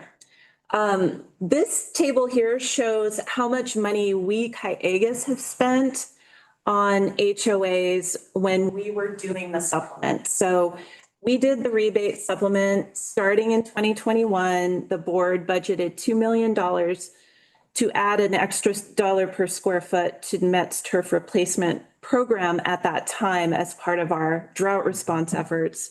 And the first year that we actually paid anything out was 2022 because you have to apply for these rebates before you even start your project. So from the point at which you apply for it, get your reservation, and then complete your project, it's usually at least 6 months, can be up to a year. So we saw the first payouts happening in 2022, and Metropolitan caps each CII project at 50,000 square feet per year. So in 2022, we had just 2 HOAs, but between the two of them, we paid $100,000.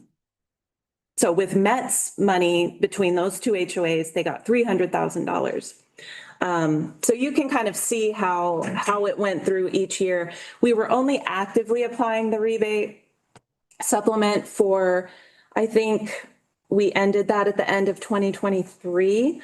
And you still see them paying out because, again, these projects take a long time. Sometimes they get extensions.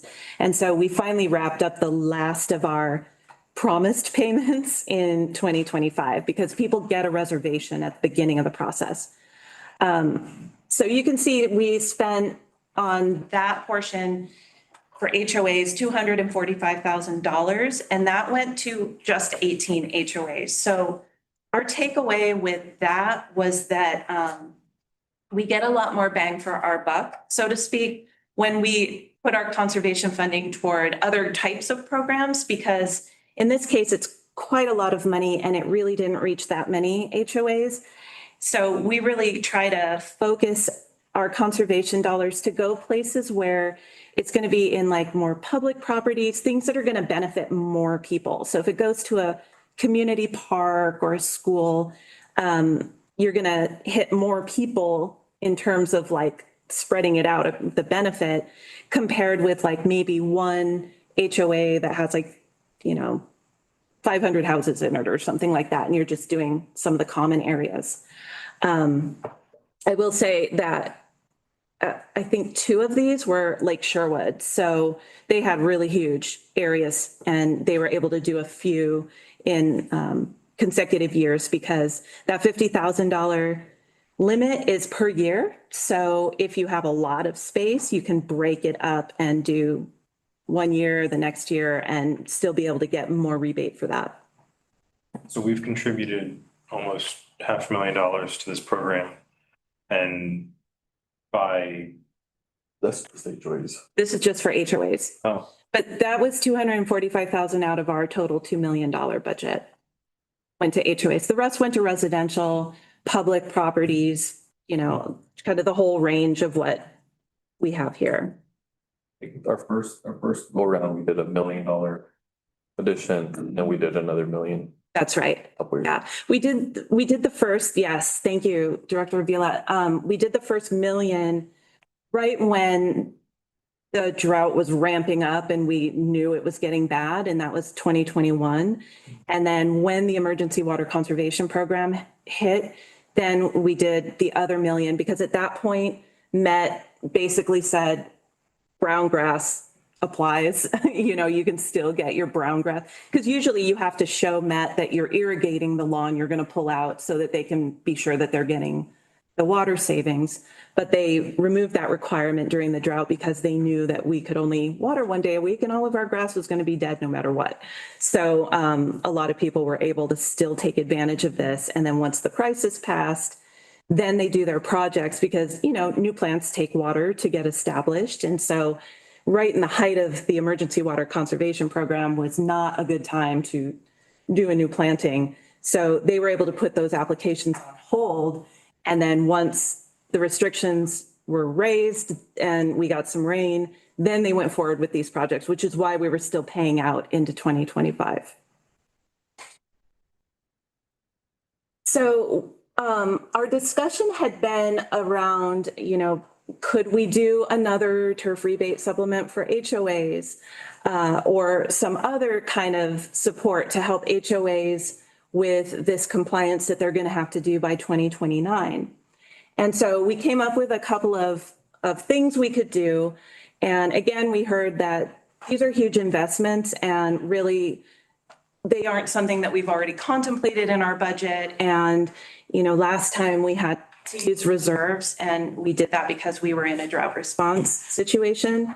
But not being the case right now, if we did a turf rebate supplement, staff would recommend using grant funding for that. The pros of that is that Met's program administrator applies the supplement, so that cuts a lot of the overhead cost of running a rebate program off of us. We just give Met a budget and say, this is how much we want to budget towards supplement, and then they start applying it. But that gets a little tricky because any grant that can be used for turf, Met is already going after it too and is likely to win it. And so you can't double dip. And so we saw several Met member agencies had also gotten grants that they intended to put toward turf.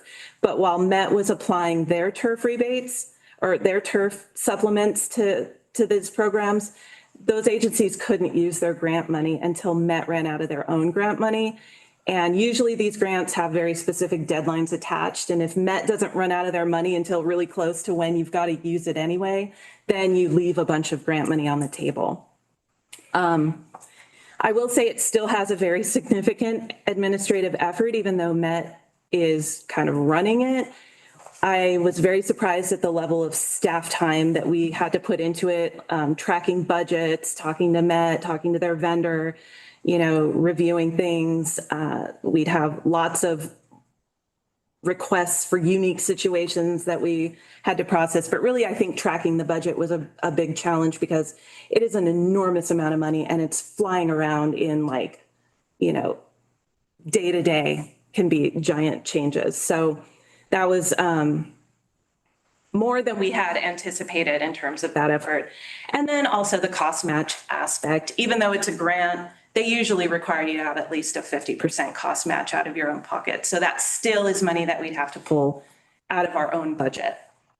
Now, another thing we could do is get grant funding and use it toward landscape design support, which isn't a turf rebate, so it wouldn't overlap with MET, but it would complement the program.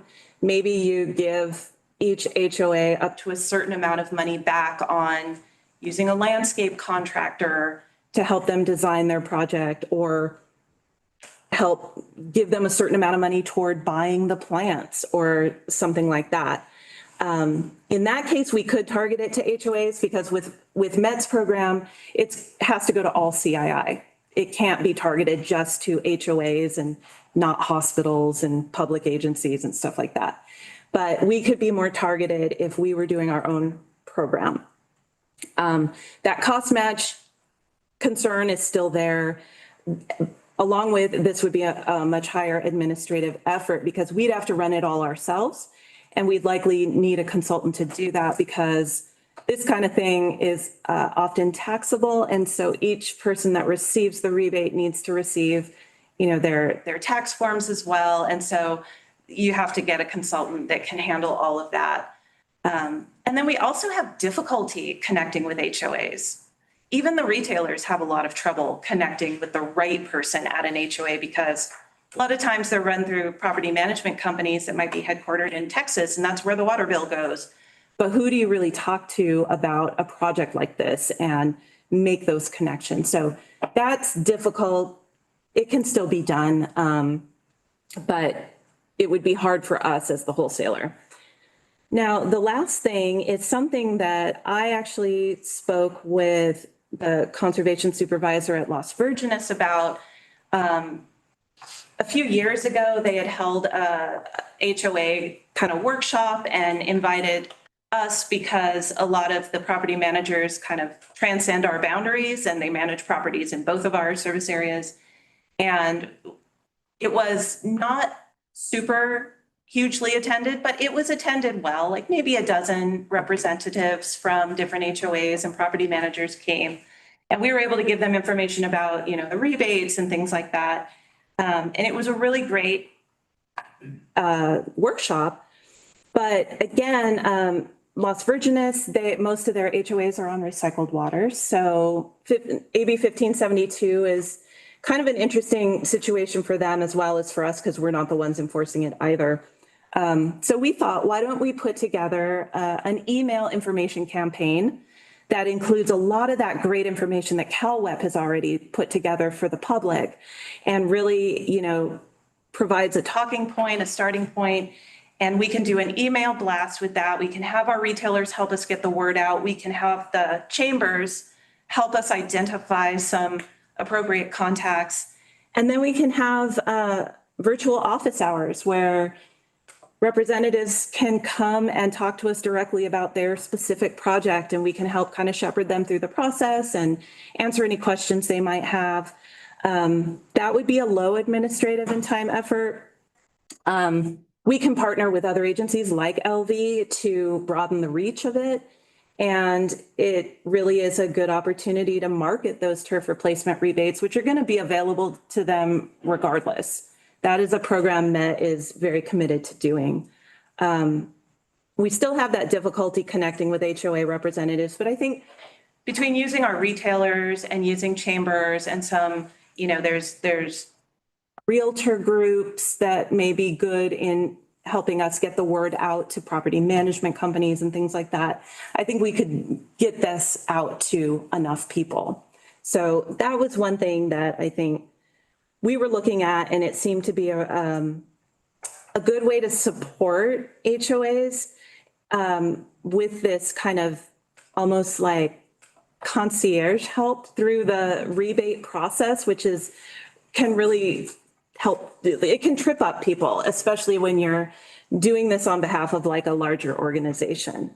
This also seems like something that the purveyors might already be working on, considering, they're the ones who would have to enforce this type of rule. So yeah. Have you asked purveyors if they're working on this kind of stuff? Yeah, actually, this is going to be a topic. We meet every other month with our purveyors, conservation coordinators, and our next conservation coordinator meeting coming up in June.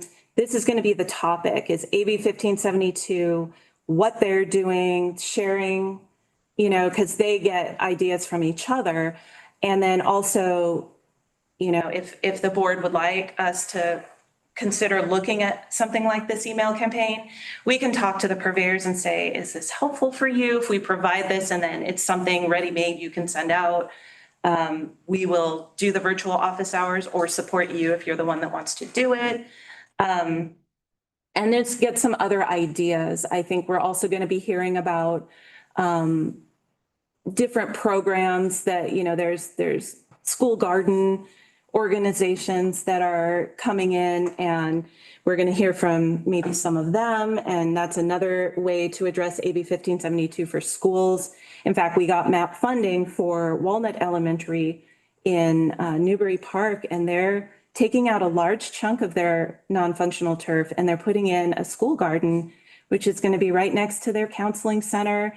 It's going to be a place where kids can go and not just learn about water and Thank you. food, and, you know, they can go there and it can be a space for kids who are, you know, feeling overstimulated. They can go out in nature, and it's just going to be an amazing project. We are so excited about it.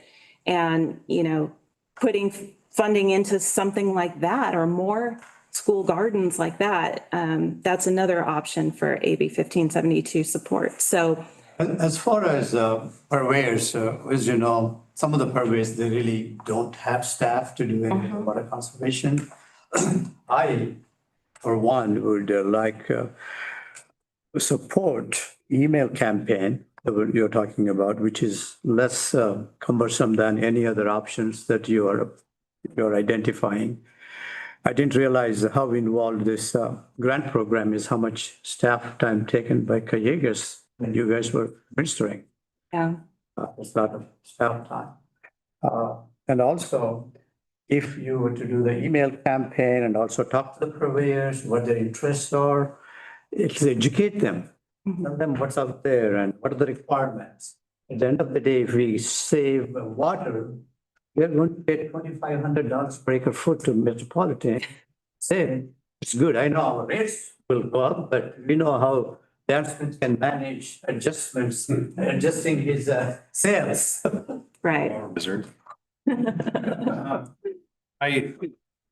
kind of feel the same way, but I had a couple other anecdotes. So it's clear that we've facilitated millions of square feet of turf replacement to the individuals, HOAs, agencies, governments that had the ability to navigate that already. And I don't know if doing more of that has as much benefit as it already had, but assisting the rest that didn't have the ability to navigate that, maybe didn't have the staff, the HOA didn't have, you know, my HOA is 30 houses. I know we don't have anybody to sit there and work on it.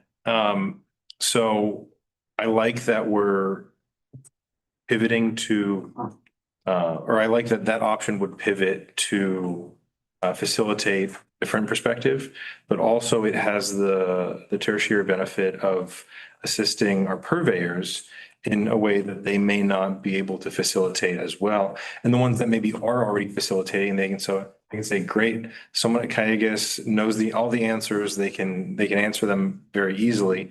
And for us, it's a marginal increase in something that we would already be doing, and we could remove that from purveyors as well. So we get some benefits there. And it seems to be our least impactful.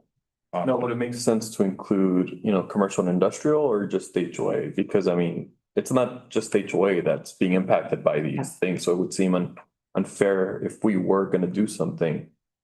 So I would say it should be pretty small, that it should include everyone.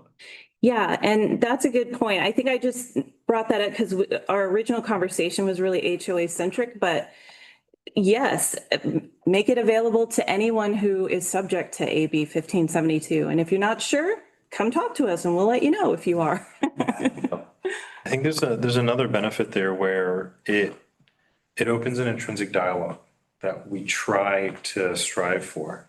And so it really shows, you know, we're here to help. Right. Yeah, that's a good one. I think the whole identification thing sounds like a problem. Is that correct in terms of who to talk to? So they have the property management and or some have boards, right? And so if, you know, we live in a home association and we got written up for our irrigation, right? Too much water, overwatering. Well, that wasn't us. Mm-hmm. It's the homeowners association.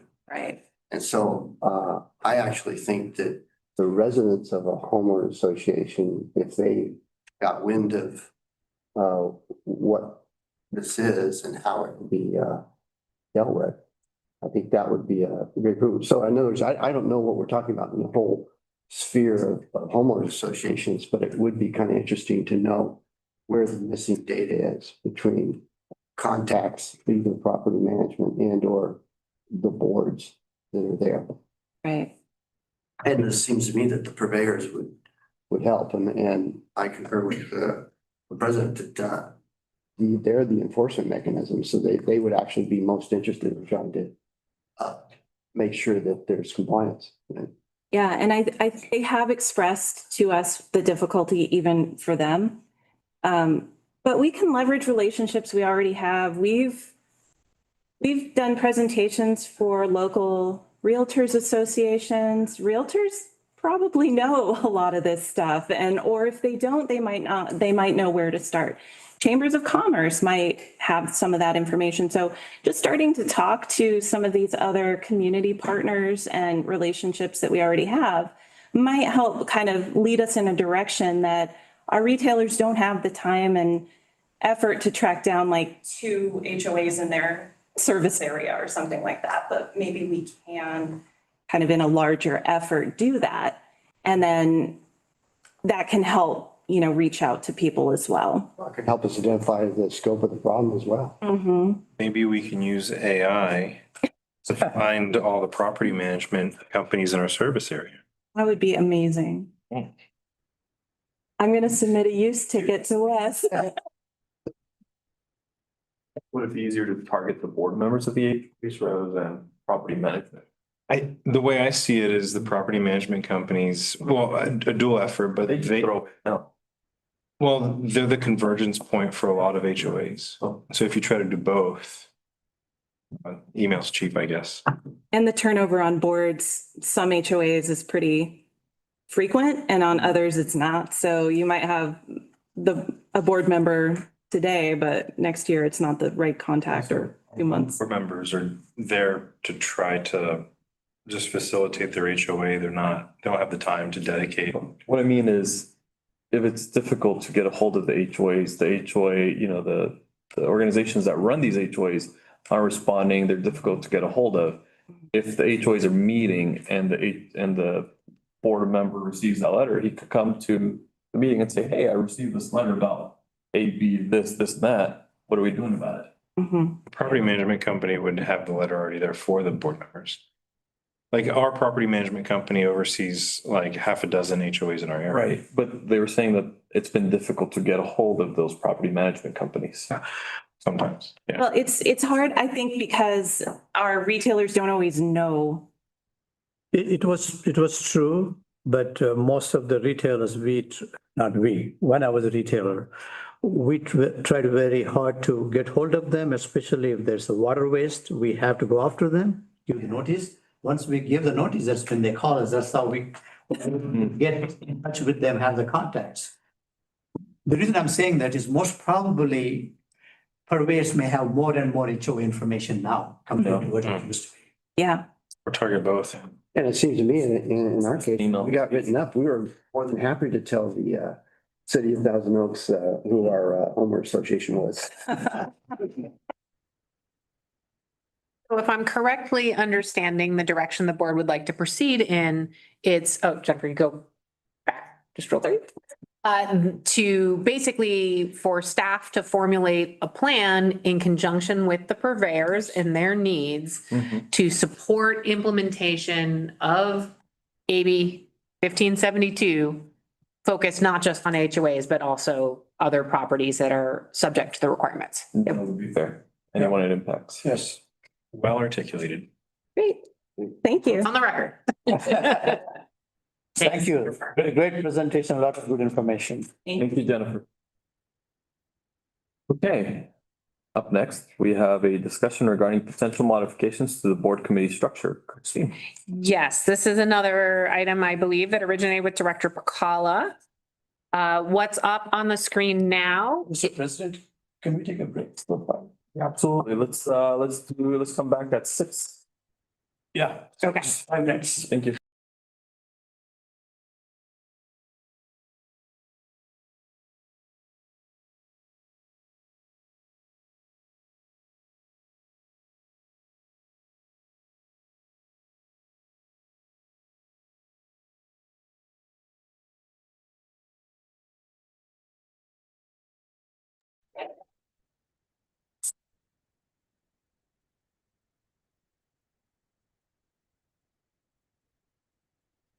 All right, I'm calling this meeting back to order. Welcome everyone back from your break. Hope you enjoyed your few minutes off.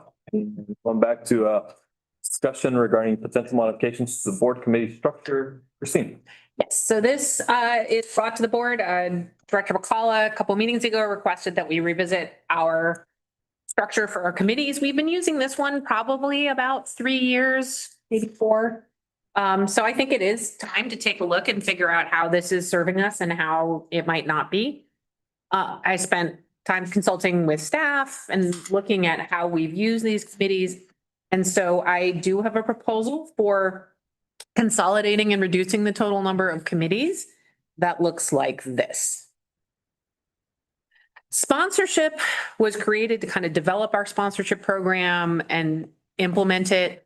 Now that we're in the rhythm, we have an approach, we've used it, it's working for us. I think we can merge sponsorship into the finance committee. Dan Smith, our manager of finance, is in support of this approach. Another change that we think would be worthwhile would be to incorporate the operations portion of the operations and organization committee into engineering and construction.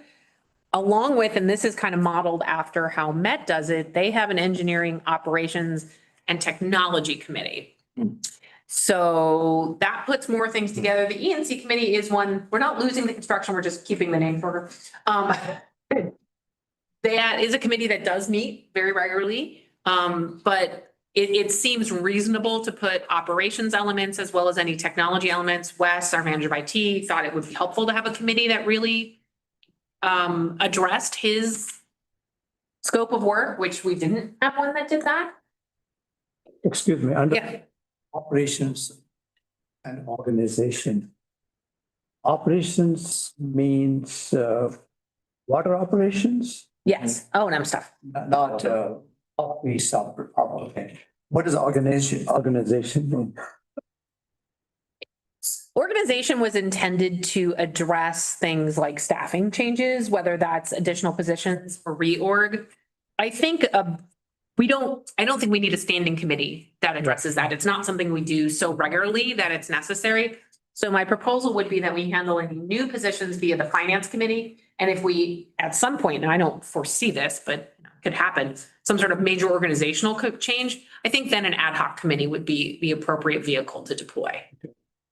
So what that would look like is it would take our current 7 committees, which includes the ad hoc on employee housing, down to 5. What is now engineering and construction would become engineering, operations, and technology, just like Met. Finance would incorporate sponsorship under its umbrella. The public engagement, communication, and legislative affairs, and water supply, storage, and partnership development would be unaffected. And then ad hoc employee housing would continue with its current mission while we're working on the housing redevelopment. Almost there. Well, ad hoc is a time subject, right? Once the project is done. Exactly. Yeah. Exactly. We're just not going to be quite as organized anymore. We're going to maintain being very, very well organized, just not have a committee about it. So this is a proposal. Today's action.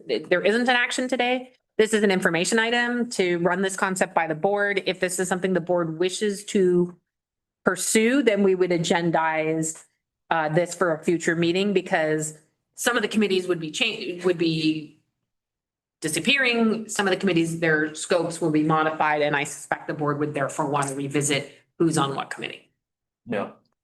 My only comment would be sort of from a devil's advocate perspective, because we're not here long enough.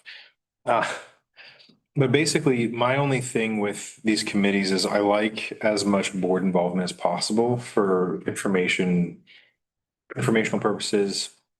And the only downside I see to this is you're consolidating the same amount of work and information that would happen across all the committees into less board member touch time. And that's just the only downside that I see. So just something to consider. Yep, that is something for the board to consider. Right. Engineering, construction, and finance meet very regularly. PECLA and water supply, storage and partnership development don't meet as regularly, and it varies more depending on what's going on. I suspect with RIST implementation, water supply, storage, and partnership development will have more activity the coming months and years. When I was looking at all the 7 committees that we currently have, what I was thinking, finance is one we need to have. And engineering, we need to have engineering construction. What I thought was engineering construction, operations could be part of that. So that's what I was thinking. And ad hoc committees, ad hoc, I'm sure. Sunset. Between water supply and public engagement, what I thought was we could maybe rename them. Consider renaming them.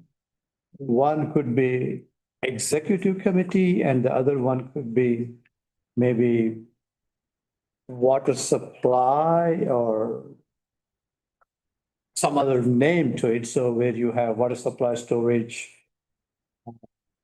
And as far as executive committee, I was thinking legislative would be under executive committee. Any other policy issues could be brought to the executive committee if you want to discuss before it comes to the board. So I was thinking about 4, but my terminology in my mind was finance, engineering, operation, executive committee, and since water supply or some other anything else that goes with the water supply. Those are my thoughts. I would want the executive committee to be the board. Well, executive committee would be any, for example, administrative manual, if there are certain things in the administrative manual. Executive committee discuss about admin code, for example. They could discuss that first. That's to me is a policy issue. And it could talk about a legislative because it's they should be as part of the legislative agenda. They should be looking at the legislative agenda, discuss more at the executive committee. Any other new ideas by board members maybe could be brought up and say, discuss these ideas is something that we want to pursue before it comes to the board. For example, board request. Board requests could be discussed and before they're brought back. Those are my thought process about the executive committee. It's an interesting thought. I would want to wait until our Met Rep comes back, but I guess also metropolitan, I guess, strategy and initiatives that we want to discuss with other board members. Right, exactly. Be a good one for executive committee as well. Yeah. Met strategy. Met strategy is a good one. Or strategy in general. Exactly. Yeah. My concern about that is that I think you all would want to have a voice in that. Yeah. And by definition, a committee is just 2 people and there's only those 2 board members. That's my big frustration. All committees. And the great thing about these committees is they bring recommendations to them. Now that being said, and tell me if I wade too far into the weeds, but committee board members are allowed to talk to other board members as long as they don't transfer information. Like, let's say I'm a committee member on one of these committees and Pacala is not. But I've talked to Pacala about how he feels about Met, and I can carry that spirit and that thought through the committees so that I am aware of the other board members' feelings. If you're talking to Director Pacala individually, one-on-one, and not conveying the position of the committee Correct. or the committee's thoughts on an ultimate recommendation to the board. Or Pacala back to the. Just a factual conversation. That's okay. But if you are saying the committee talked about this and this is what we think, hey, Director Pacala, what do you think? That's a Brown Act violation. Of course, right. But I think committees in general, it's the responsibilities of the board members to be aware of the board's feelings from a high level perspective and then go, you know what, this seems to be important to other board members. We should bring this issue to them. And so I think that's the best way to handle a committee, but. It's the recommendation nature of committees, right? They don't take action, they just make recommendations. Yeah. And if there's a unspeaking member of the board that's at the committee meeting, They don't, that's it. They can take information in. It's, if it's a standing committee, not if it's not. Now, just for my own information, if we wanted to make a strategy, I'll call it committee, I know it's not going to be, but a strategy discussion forum that all the board members could speak at, it would be a special board meeting and open to the public. Correct. Which I think if things are important enough to be strategy, could be a reoccurring special board meeting that I think would be fine to be open to the public. But just would be more targeted than our general regularly programmed schedule. Have those, I mean, even now we have those as needed as, for example, we had last week. Yeah. One important thing to remember is, especially with standing committees, a standing committee is a smaller legislative body of the district under the Brown Act that's created for the consideration of a specific topic or topics on an ongoing basis. Okay, so when we choose the committee assignments, there's a portion, there's a memo in the board packet about what the committee is about, what the committee is supposed to decide on. So any committee is only as good as its defining background document or its charge that's provided to it from the district. So kind of discussing the names of the committees, deep down, it's what is the committee going to be considering? Yeah, And it should stay within that framework. absolutely. That's the important part. Yeah. Well, as I'm looking at this and also thinking more about what I previously said, water supply, maybe that name could be changed to water supply. And maybe operations could be all of that. The reason I'm saying that ASR project and storage, groundwater storage is a big part of our operations. So maybe water supply and operations could be in one committee, and engineering and technology and operations would come into water supply and operations. That was my thought. Okay, I think the way I saw this, and we can obviously tweak language, was that water supply storage and partnership development was more forward-looking, kind of risk implementation type. I see. Versus current operations, which granted, water supply is part of that. So we can think about how best to, I think that's why I use the word development. Yeah. The development piece was supposed to be forward-looking, and I guess it's really water supply development, Right. storage development, and partnership development. That's too long. So I can look at how I might be able to more clearly convey the intent of that committee through its name. It sounds like we agree that it's a good idea to consolidate some of these things. So I think that's the current report portion of this board meeting. So yeah, I think if the board go back agrees, and- let's come back with it and we'll revisit it and we'll hash out these topics during that action item. I actually think before you should hatch out and make sure that you're clear on definitions instead of just willy-nilly changing titles. And that, Well, The definition, absolutely. Yeah, of course. Yes.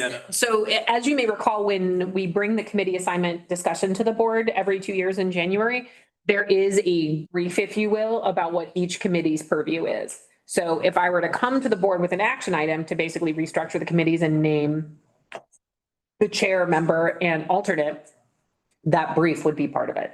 Absolutely. So, but it seems to me that we could actually see what a before and after is. You made changes here, which I think are good, but the definitions flow with those. Okay. And so let's migrate those into the post and then see where we go from there. So, The definitions are all part of the new blocks. so if I'm understanding, the board would like to see another information item that further defines this concept before bringing an action item so that you can discuss further.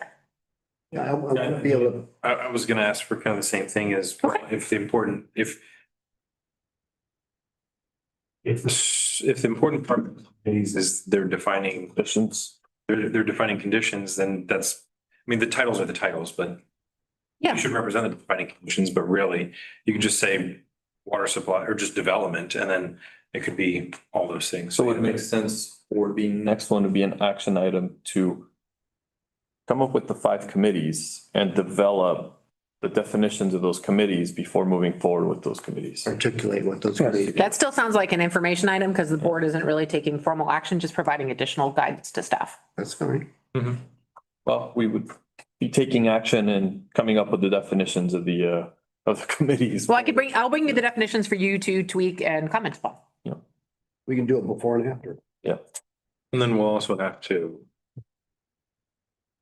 discuss committee assignments, this shuffling. That would be the action item. Once we form the committee, that's when we discuss the members or chair, alternate. We're discussing semantics.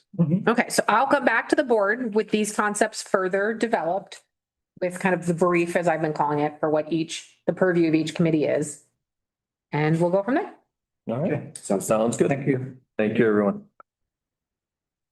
Okay, potential revisions to the administrative code. Okay, this is me to get the right presentation here. So there's been. Show me my slideshow.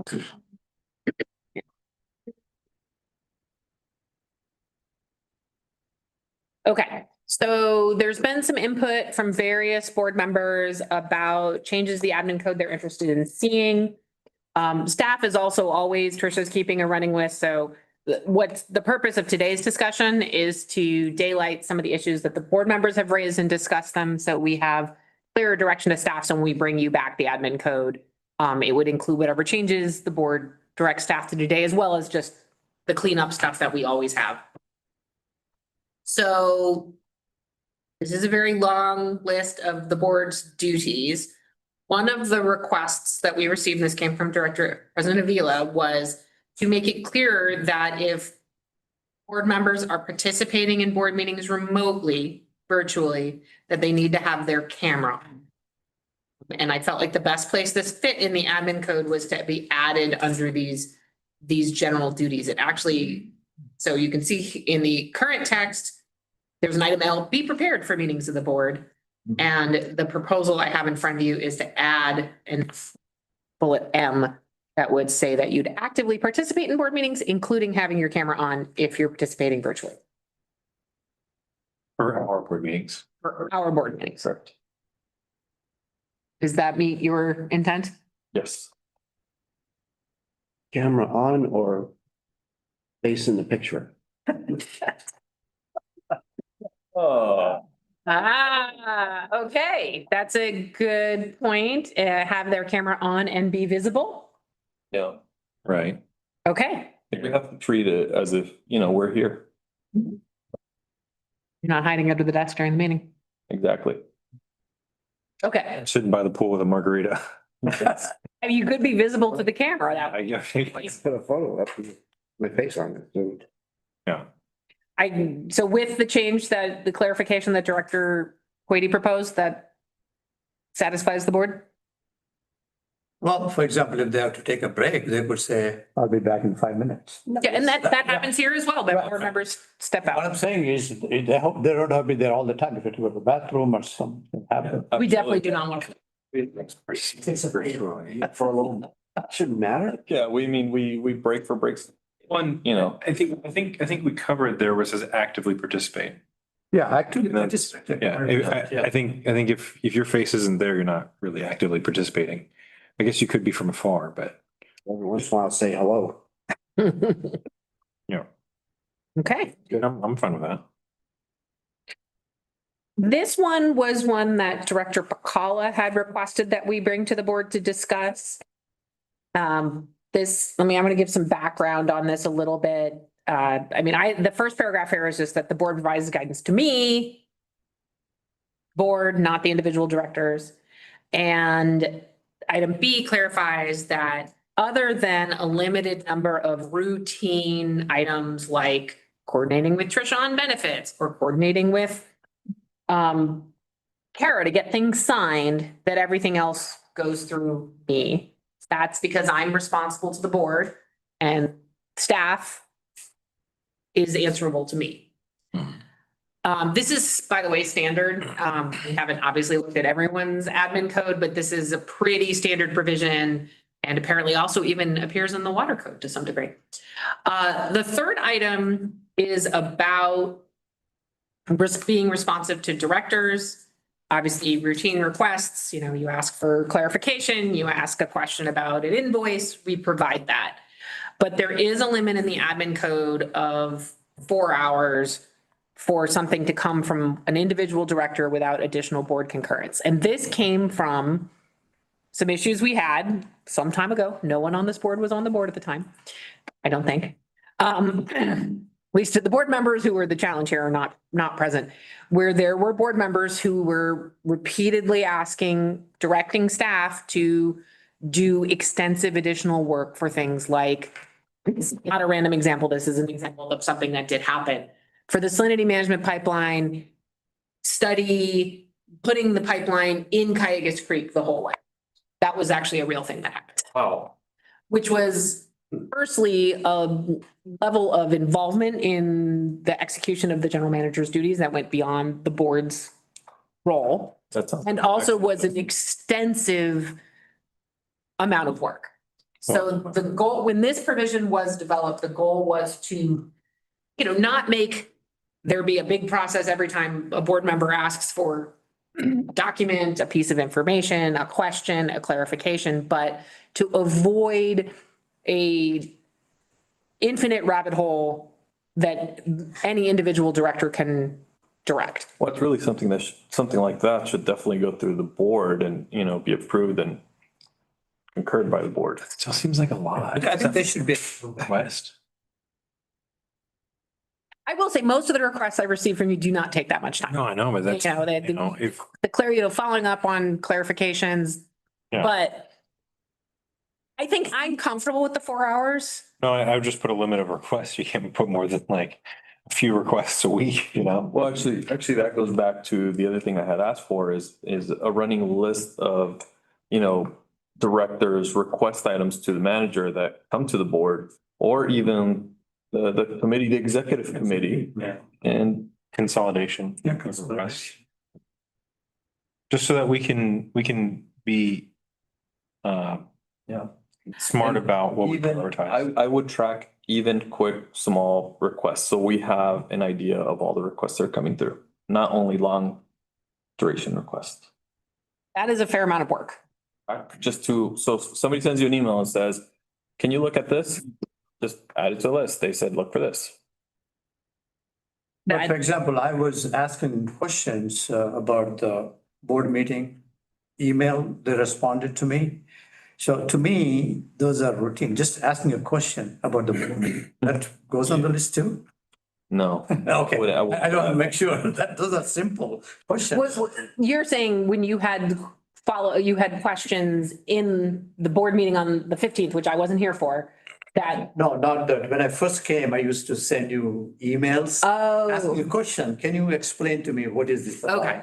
I'm saying that kind of thing also you want on a list, that seems to be too. No, I would agree. That would be excessive, Yeah. Can you look at this for me? Or can you look at that? Can we get an idea of this? Oh, okay. More More research oriented. Research in a request, even if it's, only takes you 4 hours. So make sure I understand what you're asking for. That if a board member asks a question in this meeting and it requires me to do some follow-up because I don't have the information on my fingertips, that member's not here, we need to look for something that would end up on a list that you would want to see. Yes. I So- think there should be a size metric, right? If it captures a considerable amount of your time, and I don't know what that metric would be, then yeah, if you've got to go do a lot of work, if it's like, oh, let me just go ask somebody and I'll send it right over. Yeah. Okay, that's helpful because there's a lot of those where it's Yeah. like, Well, unless you think it ends up taking up a significant amount, like if we all ask you 5 simple questions every day, you're gonna be bogged down with all these little questions, but you know, and I don't know if it's really easy to quantify a set of. I think it's important to track for a couple reasons. You know, one, that, you know, board members are accountable for their questions that they are asking, and the board is aware of the staff time for these questions, and also vice versa, so that we can keep track of things that we are asking from you. Should we- What if we did this in an automated system where we log into something, post our question there, and then she can go and look, you know, You're in that my way head, she's not yeah. having to put it in The herself. burden is on us to input the request rather than. you would have to come up with such a system. Artificial intelligence. I don't know, you have our staff, or the only staff we have is the general manager. I trust the general manager to be making decisions about whether or not it's something that she can quickly answer or it requires a different. Correct. And she knows the assignments of her staff, and that's where it can go. And so you end up having a decision maker. If she's, maybe we should put it the other way, is that if she can't do that, if she can't decide what to do about the question, then that's to come with the board, right? And the other thing is that you should be able to you know, develop what the solution set is if there's a additional work. So I think this is kind of picky uni actually, and that the decision making about whether or not the question gets answered right away, or if this takes a little bit of time. I think that's all fine and dandy, but when you really think the problem is serious enough that too many board members asking your questions and it's piling up too fast, and yeah, we probably should track it, and it should be the assignment to the directors to do that. My only concern to that would be in the case where a general manager is more of a yes person, and you end up, oh, it's not a big deal, I'll just do that. Oh, and then this, and then, oh my gosh, it's noon, I gotta go to lunch, and then it's, oh, I have one more thing, and then you don't realize how much time it's. Any questions? Well, I'm just, you know, I'm just saying, a lot of times there are people who in those roles that will work more than they should and will not realize it and just continue to do so. And so which is why the general manager has the ability to bring it to the board. Still like the posting idea, because that way you could just say this was forwarded to Wes or this was forwarded to Dan. And that way we know it's being acted on. Just up to you, something to think about. I just want to take this off of you. I got a feeling though that it's gonna turn into a board by board decision. So. Gotta give it a shot. We'll find out. In other words, yeah, you wouldn't, you'd ask a question, you'd be satisfied with the answer. And then. If it's being forwarded directly to the manager level instead of to the general manager level. By her. Then by her, okay. It's only to her. She does with it what she wants. You read my mind. 101. Okay, so why don't we, I'm a big fan of pilots, as everyone knows. Why don't I make an attempt at putting together a list of what's currently pending? I'll circulate that to the board. You can give me feedback on whether that achieves what you're looking for. And we can discuss frequency in terms of updating. Does that work for the board? Let's give it a shot. Okay. Right. Okay. Moving on to, what word did you use? Picky? Oh, sorry. On 210B. On section 10B, You explained what it is, talked about who the board members could contact, like finance, HR manager, clerk of the board. And some of my, I guess, we may want to add a deputy general manager to that list. Because deputy general manager is number 2%. Maybe we directors should be able to at least contact them, contact you, copy them, whichever way. I would, It's there in the absence. well, it's in the absence, but I think you're talking about in the present. The present. When I'm around. Yeah. I work for the board and Ian works for me. So I remain much more comfortable to the extent there are requests that fall under Ian's expertise, which obviously I Right. suspect is groundwater, Right. that they still go through me. And having it go through the general manager is consistent with the water code because the general manager is a statutorily created position that under the water code is delegated certain responsibilities, which includes oversight of the employees. Right. So the deputy general manager is not called out in that way in the water code. But the deputy general manager is provided for in the admin code that says, and as it does here, in the absence of the general manager, the deputy general manager shall do the job. Yeah, certainly if I have notified the board that I am on vacation or whatever, the board goes to Ian as if Ian were me. But I think on a regular basis, that needs to continue to come to me. And to the extent I feel that Ian is the appropriate person to address it, I'll involve him. Okay.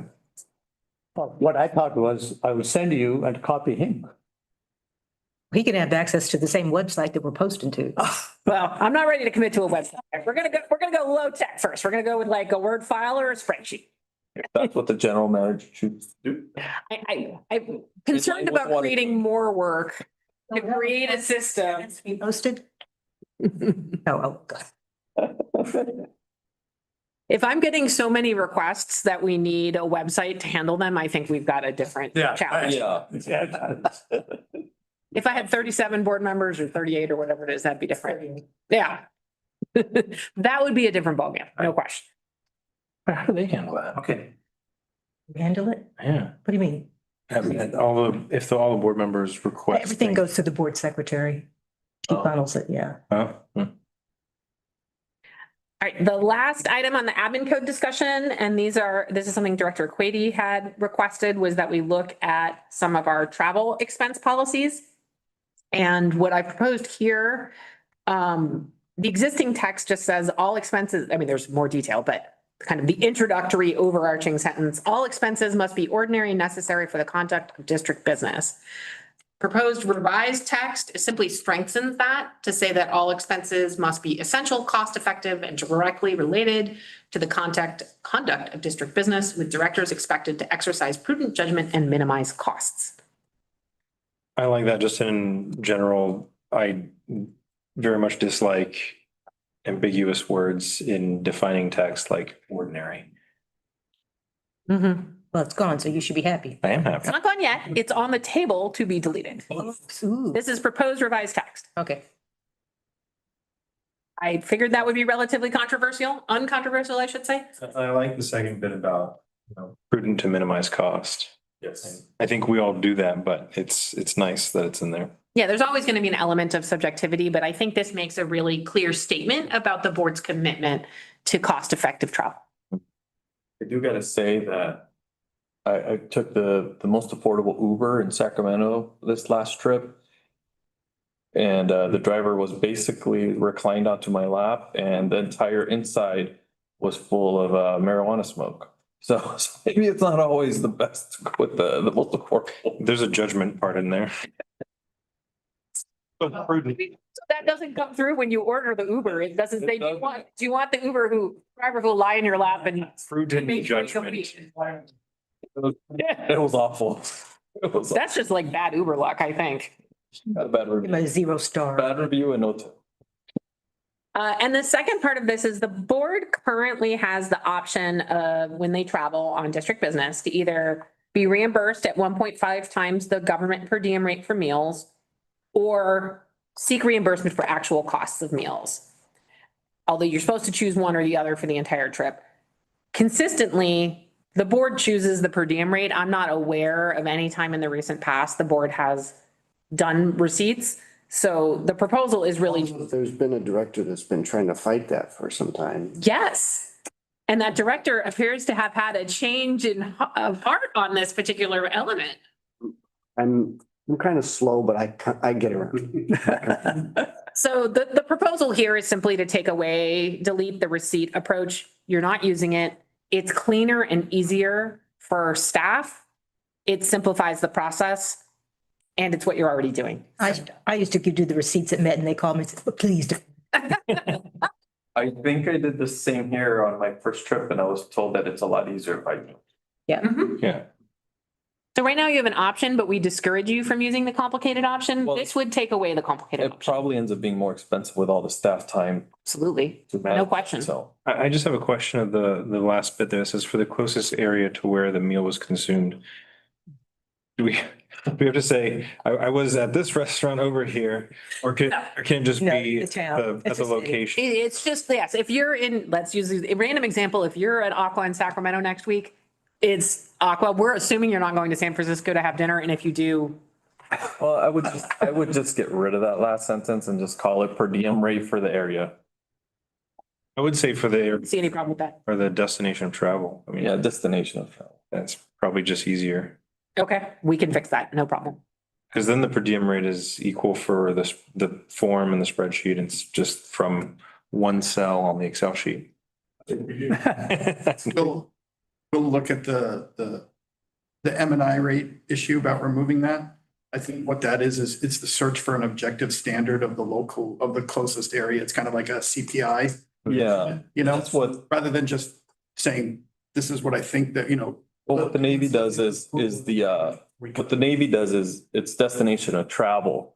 So if you're traveling to That's what you're if you're saying. traveling to Los Angeles, but your hotel's in San Bernardino, you still get the area of travel, not, if you stay in a more expensive area, the district's not on the hook for it.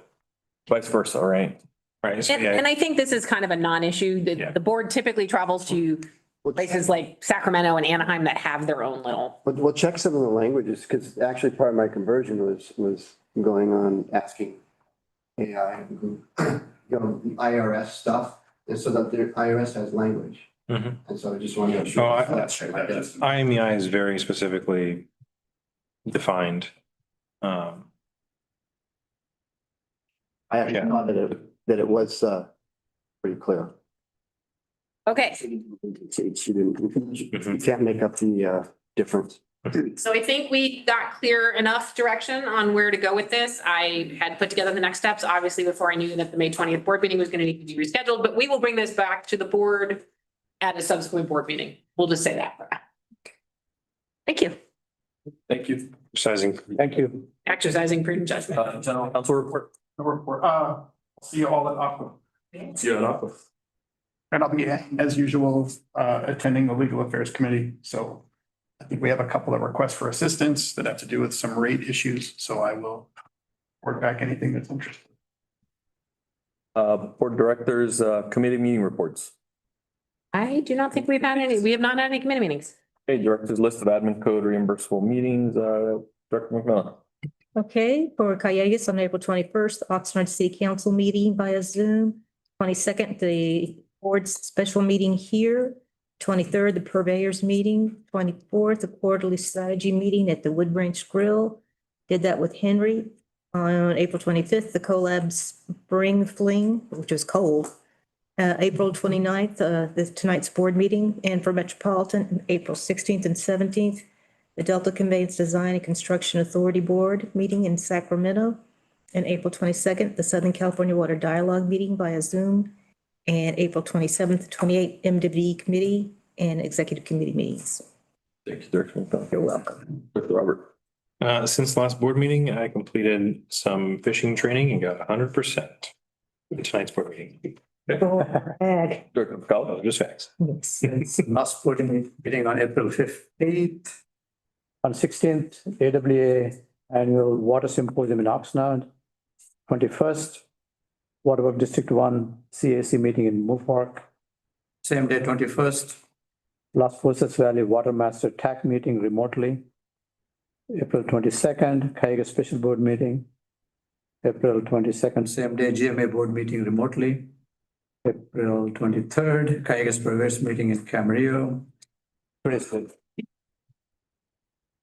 Quady.